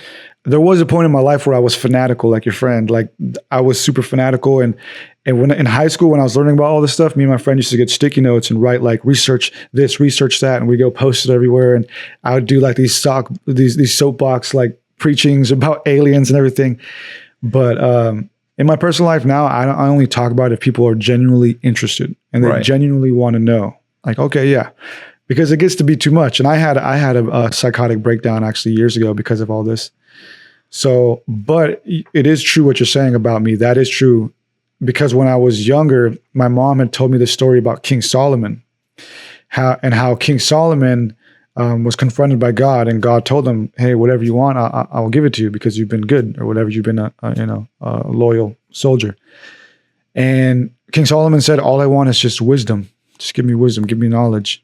And because of that, God blessed him with riches too, and became the richest man ever, had 700 wives and all this stuff, which became his downfall later on. But I was just going to say that poor bastard. Yeah. And so when my mom told me that story, she told me, just if you're going to pray for anything, pray for wisdom, pray for knowledge to understand God and his works. And I did. I was 8 years old and I got on my knees and I prayed for wisdom and for knowledge. And so my entire life has revolved around wisdom and knowledge. And I do have this desire to know things.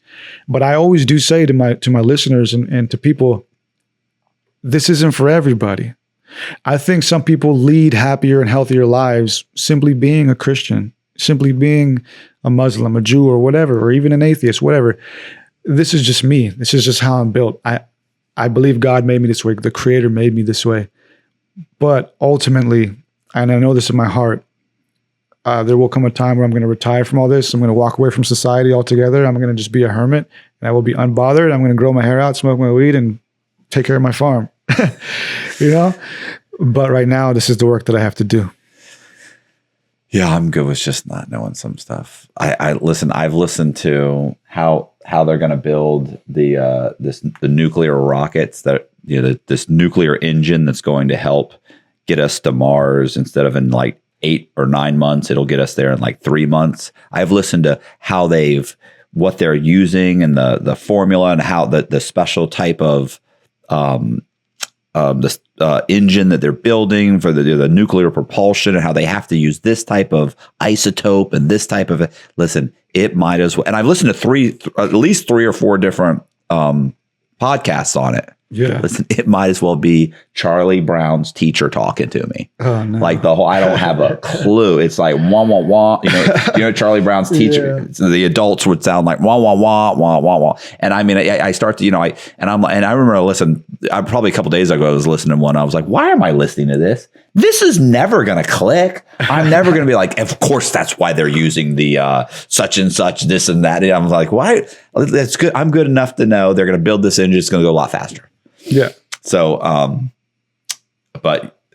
yeah, because there's just, I'm good with there's some things I'm just not going to know. I know, like doing the research for a lot of the books that I write and stuff like that, I have to sit down and read like sometimes like 200-300 page manuscripts from like scientific papers or whatever. And I don't fully understand it, you know what I mean? But I just pick out the parts that I understand well enough to relate to the people. I always love listening to, what is the, there's those scientists that are or astronomers or astrologers, whatever they are. Anyway, on TikTok, like there's a black guy that Neil deGrasse Tyson. Yes, he's great. You know why he's so great? He can break it down. Like he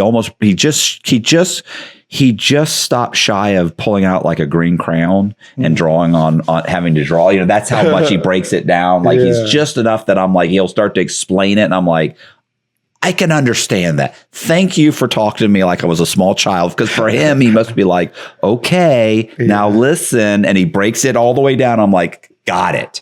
But when you were talking 2 minutes ago, I have no clue what you were saying. But then he'll say, imagine a bowling ball. I'm like, okay, I've seen bowling balls. I'm with you. I'm with you.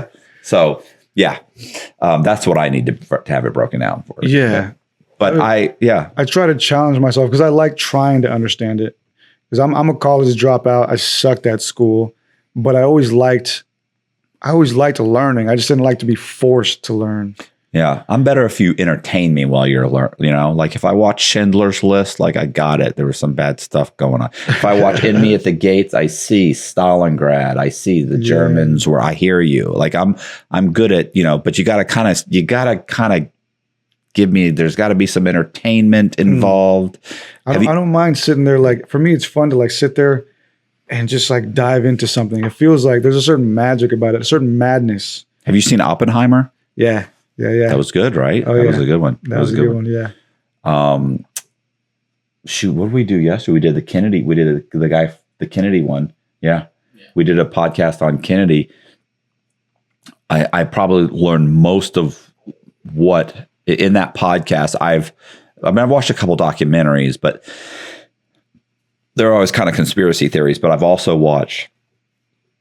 I watched JFK, which with Oliver Stone did the movie, and I'd watched that a couple of times. So luckily, when this guy was talking yesterday, I understood. But if you had to sit down and just have me read the chapter, it'd be a struggle. I think I probably learned more watching JFK than I did ever reading anything in history. Can I try to explain to you what I learned about consciousness? You can try. Trust me, like I had to reread so many papers for this book that I wrote and like really, really try and understand it myself. But I think it'd be fun to try to explain it to you. Okay, so you're going to explain consciousness to me, or try? Yes, try. So what I learned is that the mind, which is consciousness, and the body are two different things. The brain is not producing consciousness. Rather, consciousness and the brain are working together. But before I explain that, I want to explain what the mainstream academia tells us what consciousness is. So the mainstream academia basically says through the 5 main theories that are out there that I break down in my book and documentary, that basically consciousness is just a culmination of all of our senses working together at the same time, creating the illusion of a 360 experience. So because we are seeing, smelling, tasting, and all these other things going on within us at the same time, we have this illusory experience of being conscious, but really it's just more of like us being robots experiencing all these senses at once. That's what the mainstream tells us. They say that's what consciousness is. They say we are no different than a robot. We're basically no different than a bug. We eat so that we can live, and we live so that we can eat. Right. That's the mainstream thing. But we all know that is inherently not true. If that was true, then we'd all be the same. We would just be these robotic-like beings. We would just be savages that fighting each other for resources, right? Exactly. But we are all unique. You are different than everybody else in the world. I'm different than everybody else in the world. Sure, we have genetic things that are similar, but the mind, everybody's mind is different. That's what really makes us unique is our personality, the mind, the consciousness. So we know inherently that the mainstream theory of consciousness is not true. And over the decades, scientists, specifically in the quantum field, have realized that the mind and the body are two different things. And one scientist in particular, being Carl Pribram, who was a brain scientist, a neuroscientist, surgeon for decades, realized that the brain and the mind work together sort of like holograms and lasers do. Now, holograms are created when a photosensitive plate with information is hit with the laser. When the laser hits the photosensitive plate, the hologram is created. And he realized after decades of being a neurosurgeon that the brain is like the photosensitive plate that holds the information. And consciousness is like the laser that hits the photosensitive plate, that hits the brain and then creates the reality that we experience. And so over the years, we started to realize that the mind is distinct from the body. And another piece of evidence for that is memory. Scientists have been looking for the part of the brain that stores memory. For many years, it was the theoretical engram, is what they called it, the engram. But we have never found a part in the brain that stores memory. There's nowhere in the brain that is storing memory. And we've realized that memory and consciousness are synonymous. So whatever the mind is, whatever consciousness is, memory is stored in that. It is coupled with that. And we've realized through other life forms like butterflies that memory can sustain through death. When we've done experiments with caterpillars and butterflies that have shown that even through the metamorphosis process, where the caterpillar liquefies and completely disintegrates and then crystallizes and forms a butterfly, it can still retain memory from its caterpillar self. So we now know that the mind is distinct from the body and that memory is coupled with the mind. And so that leads us to believe that there could be some form of an afterlife.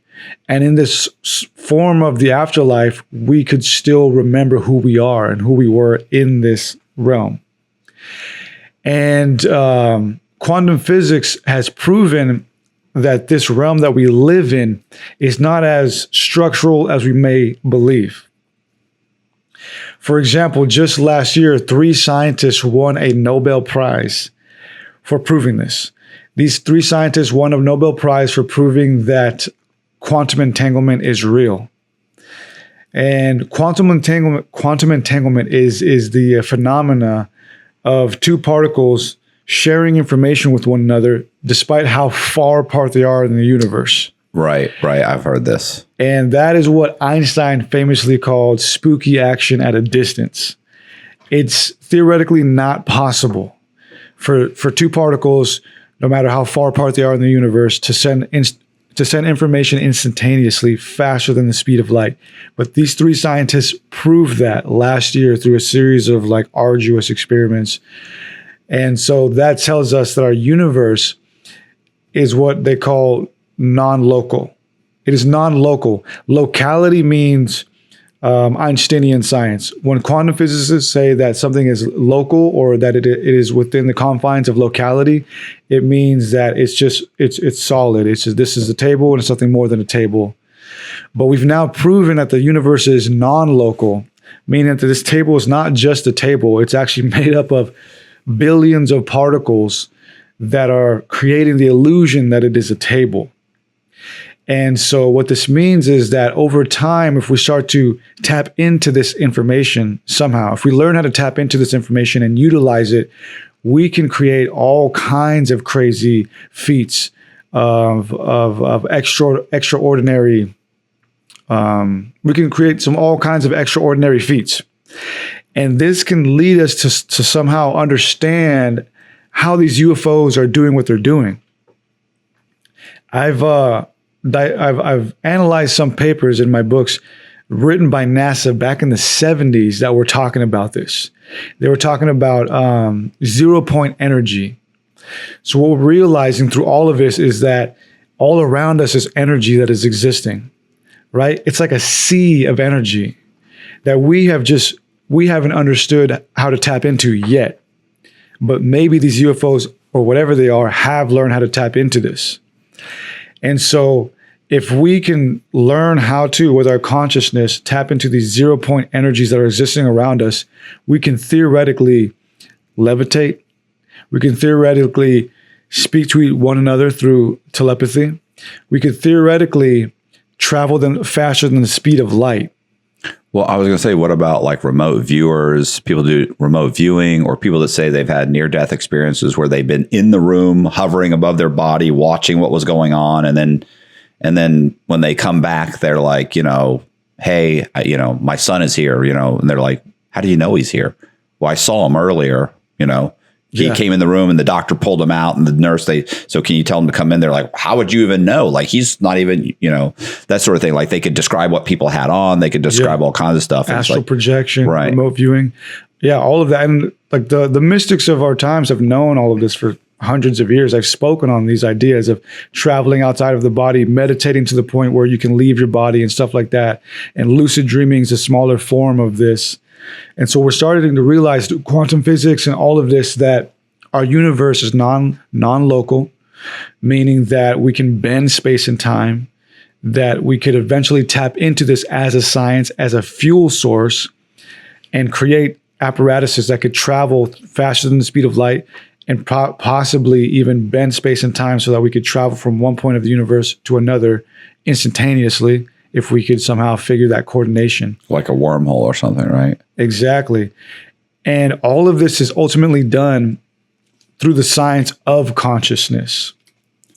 Because what we really are is consciousness. Scientists have realized that we don't live in just one dimension. We live in multiple dimensions that are stringed together by an infinite dimension. And we interface through all of those with consciousness.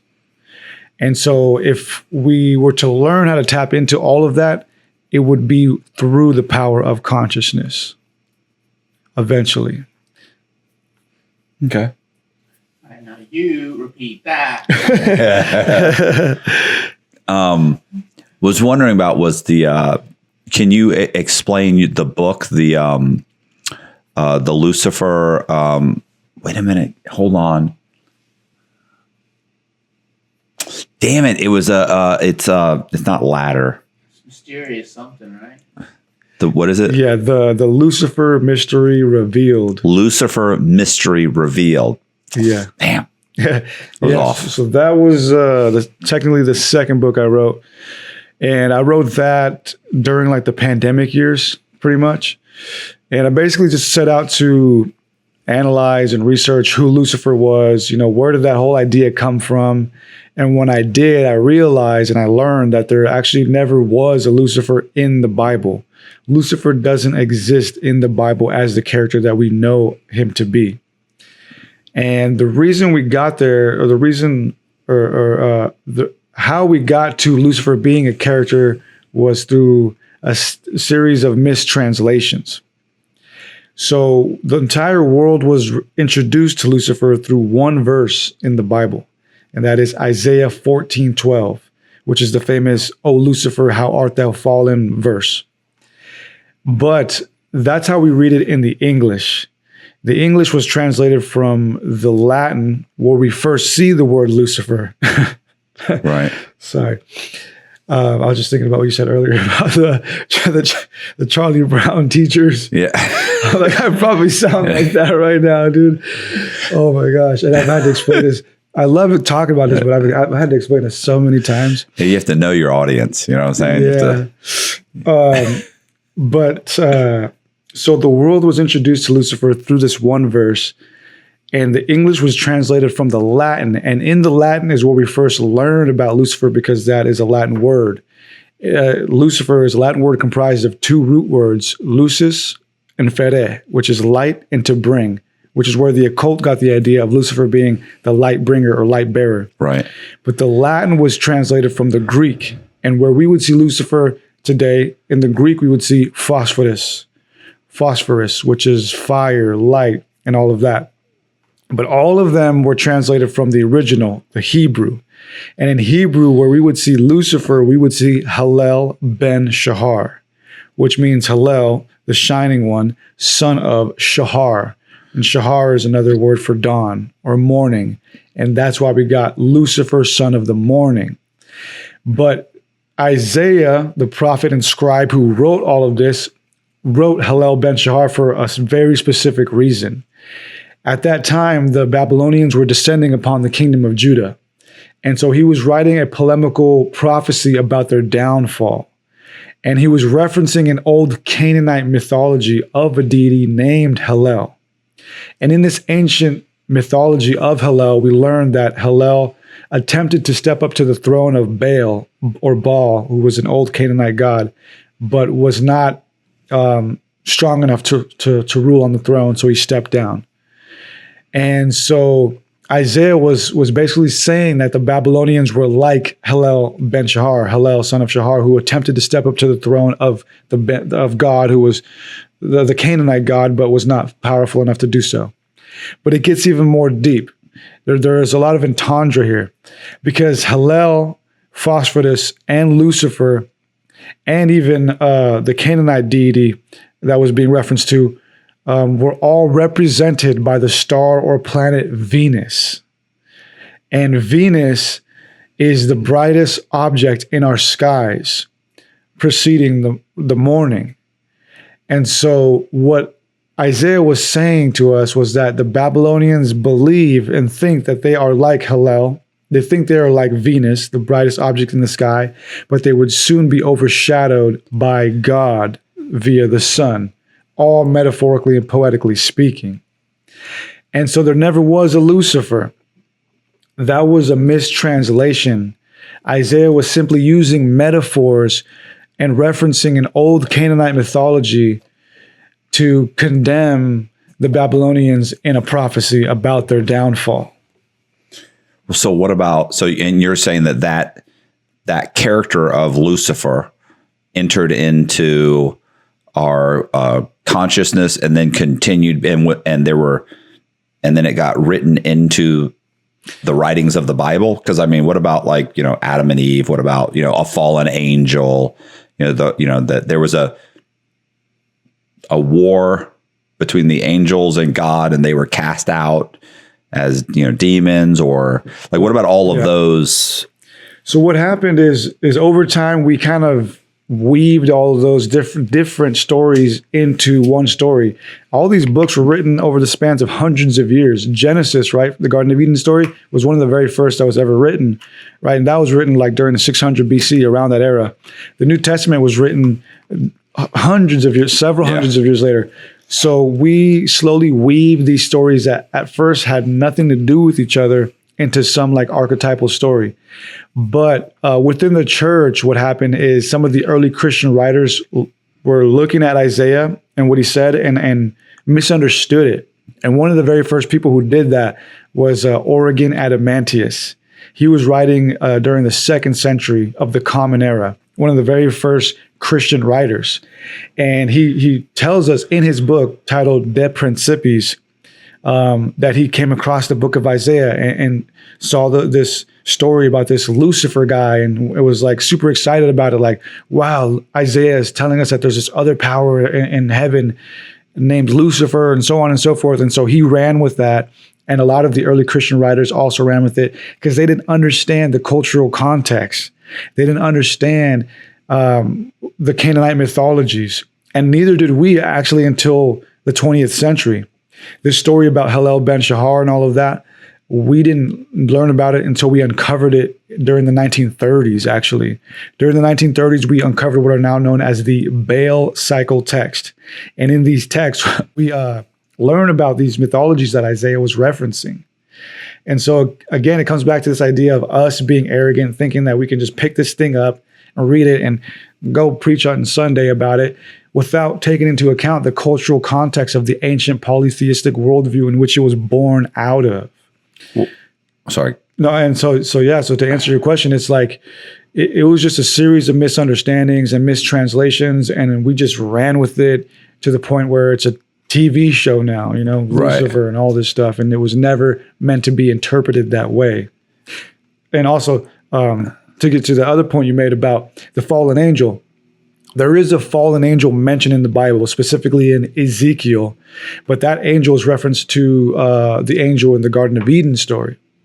And there is a war in heaven that is mentioned in the book of Revelation. But those things, neither in those stories is Lucifer mentioned. We're just told that there was an angel, but that angel is referenced, that is being referenced is the angel in the Garden of Eden. And so in my book and in the documentary, I say that if there ever was a Lucifer type character, right, it was that being in the Garden of Eden story. And this is where things get interesting, because this is where it connects to the Anunnaki. So the Garden of Eden story, as it goes, as we all know, Adam and Eve were tempted or whatever by this serpent, this snake. Now in Hebrew, we are told that this Nakash, this serpent, was wise. It was a wise serpent. And I believe that it was told to us that way, described that way specifically because it was referencing an ancient Anunnaki deity by the name of Enki. Now, we already know, as I've explained earlier, and as you can see in my books and documentaries, it's obvious that the Sumerian mythologies of the Anunnaki influenced the Bible. And all Assyriologists, pioneering Assyriologists and historians of today agree that if there was ever an Anunnaki who was considered to be the wise one, it was Enki. And Enki, in all of the Sumerian mythologies and some of those that followed after in the Akkadian and Babylonian versions, he was always represented by a serpent, a snake. That was his symbol. And so the Garden of Eden angel, the angel who fell, was the Anunnaki god Enki, who throughout the Sumerian mythologies is always going against the other Anunnaki. For example, in the flood story, as told by the Sumerians, him and his brother Enlil make a pact not to tell us about the flood, but Enki goes out of his way to tell us. So throughout the mythologies, he's always like this whimsical character who's always has our back and going against the other gods. And he's this wise guy who's always represented by the serpent. So what I say in my book and my documentaries is, if there ever was a true Lucifer throughout our history, a fallen angel who wanted to give us knowledge and help uplift us, it was Enki, the Anunnaki god. Okay. It's I don't, when you were talking, it just made me think of. Have you ever read any Anne Rice? I know of the name, but no, I've never.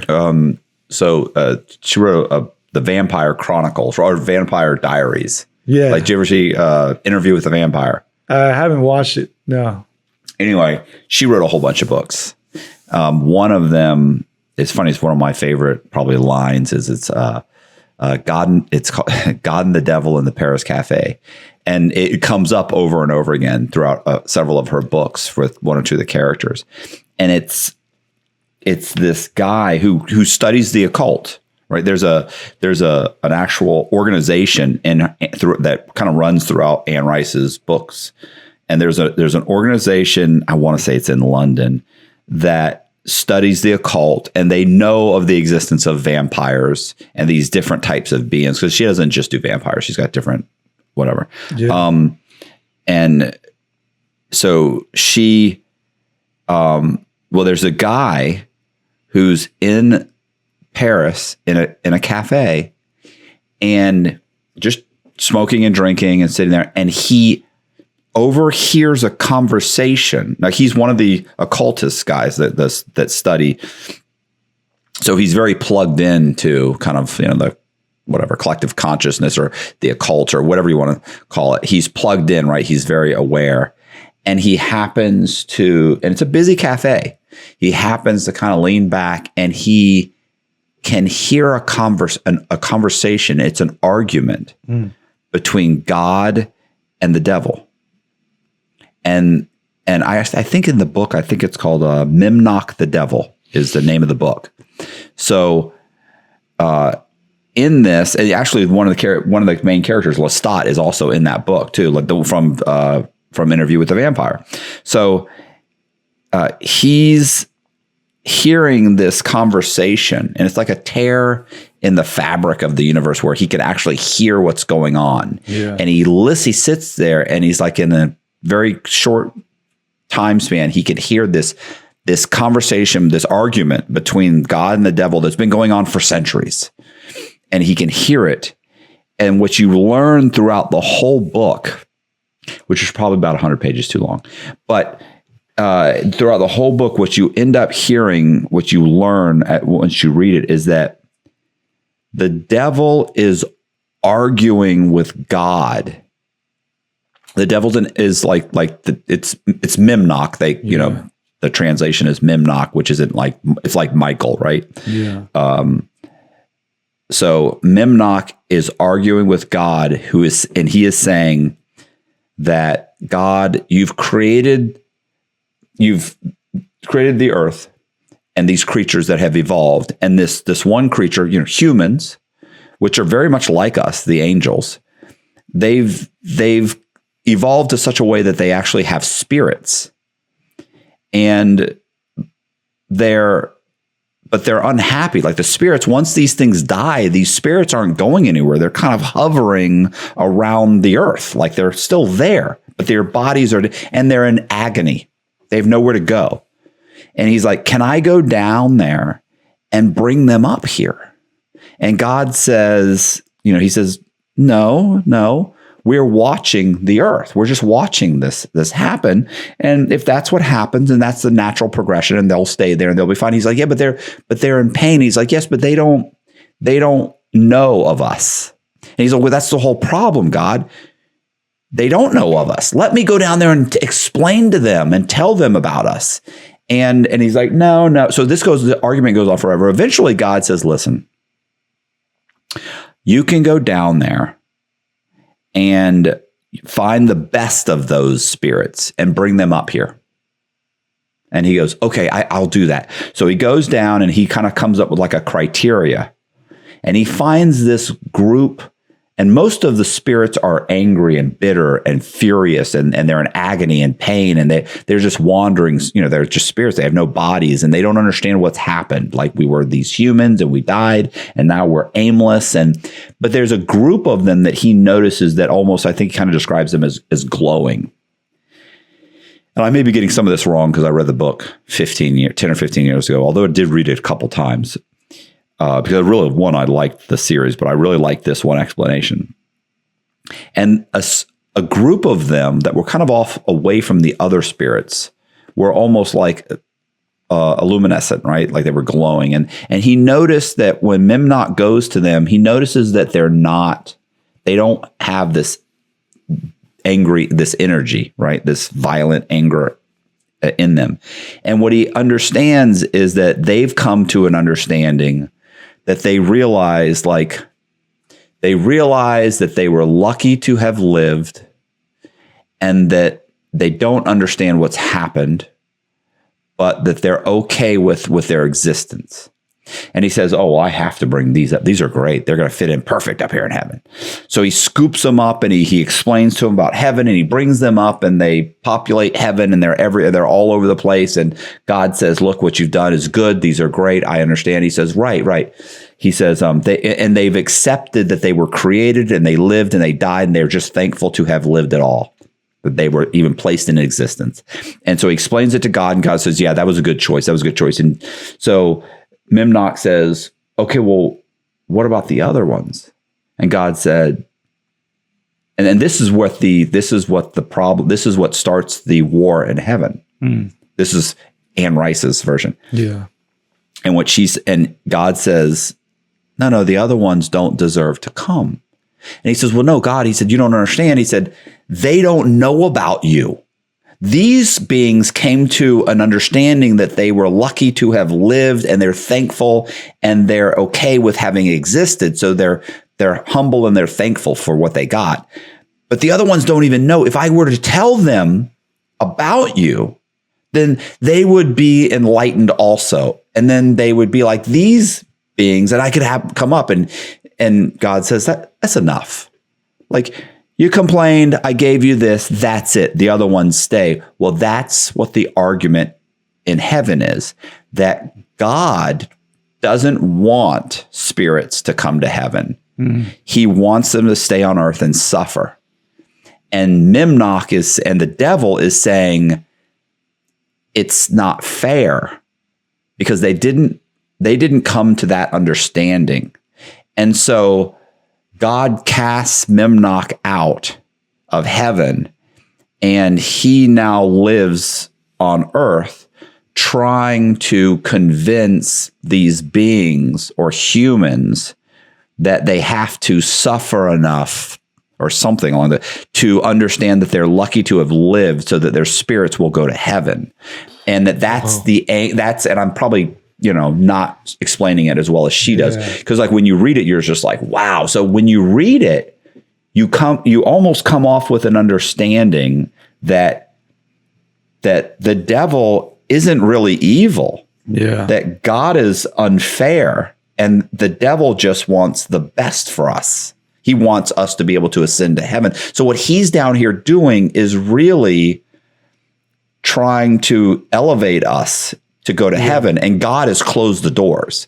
So when you read it, you're just like, wow. Like you read it, it's like, wow. Like that's an amazing. She's taken that whole war between God and the angels, and she's just twisted it enough for you to go to almost resent God. It's really pretty. It's a complex and beautiful irony. And you know what's wild is, again, the Bible reveals itself in Genesis. When we eat of the fruit, God tells us exactly right there in that passage what he really thinks of us and what he really intended for us. When we eat the fruit in Genesis, God, or the Elohim, say, now they have become like one of us to know good and evil. So we become like them, the gods, the Elohim, to know good and evil. And he says, basically, let's kick them out before they should take from the tree of eternal life. Right. So he doesn't want us to live God forever. Right there in the Bible is saying, right in the very first book, he never intended for us to know good and evil fully, basically not be conscious, and never intended for us to have eternal life. Right. Well, there's lots of things. He says, I'm a jealous God. I'm a that's just God. wild. But it's wild when we look at it philosophically and religiously. But from a historical perspective, I understand why it's said that way, because there's a Sumerian story that it's kind of borrowing from. There's a Sumerian story in which Adapa, the first created being, is given the opportunity to go to heaven. And Enki, the whimsical, wise serpent god, for whatever reason, was kind of jealous of him and tricked him and said, hey, you're going to go meet my father, Anu, the king of the Anunnaki, and he's going to offer you food and drink. Don't take it. He was trying to kill you. And so Adapa's like, all right, cool. And he goes to heaven, and Anu offers him food and drink. And that if he had taken that food and drink, he would live forever. But he said no, because he thought Enki was telling him the truth. Right. But it was all backwards. And so a lot of Assyriologists and historians have concluded that Sumerian story is where the influence of the Garden of Eden story came from. And so there's so many different ways to look at this, but I love to look at things from all perspectives. In the work that I do, I have to look at it as a historian. But as a person, I get a lot of benefit and value from looking at it philosophically, mythologically, religiously, spiritually. But ultimately, I know that these things just simply came from human stories. Yeah, almost all the stories in the Old Testament you can pull from different stories that were written in different religious texts prior to that. And plus, you're talking about stories that weren't even put on paper for hundreds and hundreds of, I mean, let's face it, my ex-wife and I can tell the same story from 15 years ago. Same party, we were both there, and I'm telling you right now, you will get a completely different story. Oh yeah. For this same time, same event, same thing that happened, completely different. Like, you were really drunk. I wasn't even that drunk. Yeah, exactly. Yeah, this happened, that happened. No, so-and-so slapped so-and-so. No, he didn't. He never even touched him. What are you talking? He just pushed him. It's like, wow, like you imagine over hundreds and hundreds of tellings of those stories, how much they alter. So, and plus, there's it's not like there's, what is it, 4 gospels. Like there's something like a dozen gospels. Like there are some gospels that just didn't make the cut. Yeah, we don't like the way you describe this, and that one. Like there's all these gospels that were, it's like when you're speaking to a priest, that's the authority. So what he says goes, and that's the version you run with. So, like you said, it's the same thing, especially since they were passed on throughout the ages. Like who knows what happened, how much they've been altered. Oh yeah. To me, it's a mixture of being altered, a mixture of human error, right, and some things just simply being lost. Since it sounds like you believe that there's a spirit, what do you think happens to us when we die? You think you meet Mimnock and he kind of says, look, bro, straighten your act up. Look, man, I think there's a difference between thinking and believing, knowing and believing. I don't know. And to be honest, sometimes I just feel like nothing happens. But what I believe happens is one of two things is going to happen. One, you're going to basically just be recycled. Whatever your mind is, whatever consciousness is, it's going to be recycled into something. Or two, if you're strong enough in your consciousness, if you know who you are, in your mind, you have that fortified consciousness, that self-realization that the mystics have been trying to teach us to accomplish over the thousands of years. When you die, it's going to be similar to how we ease into a dream. You know how when we ease into a dream, we kind of forget this life, and there's that one point where everything goes black, and then all of a sudden you're in your dream world. I think it's similar to that. If we're not fortified in our consciousness, when we fade into death, it can be very easy for us to forget all of this and get into some weird samsara, recycling, soul trapment thing. But if we remain strong in our consciousness, I think we could ease into that transition, hold our consciousness, and then whatever that realm is, I don't think it's heaven or hell. I think it's just the beginning of a multitude of dimensions. But the very first step is maintaining that consciousness, that identity through the transition. So what do I think is going to happen is we're going to be met with just some unfathomable dimension, and we're going to have an opportunity right then and there to either continue or be recycled. That's what I believe. Hey, I appreciate you guys watching the video. If you liked it, do me a favor and subscribe to the channel if you haven't already, and make sure you hit the bell so you get notified of videos like this. Also, leave me a comment in the comment section. We're also going to leave Eddie's links in the description box and the link to his YouTube channel. And hopefully he gets on the stick and starts pumping out some more videos, because he said he was slacking. And I really appreciate you guys watching, and buy one of his books and let me know what you guys think. See ya.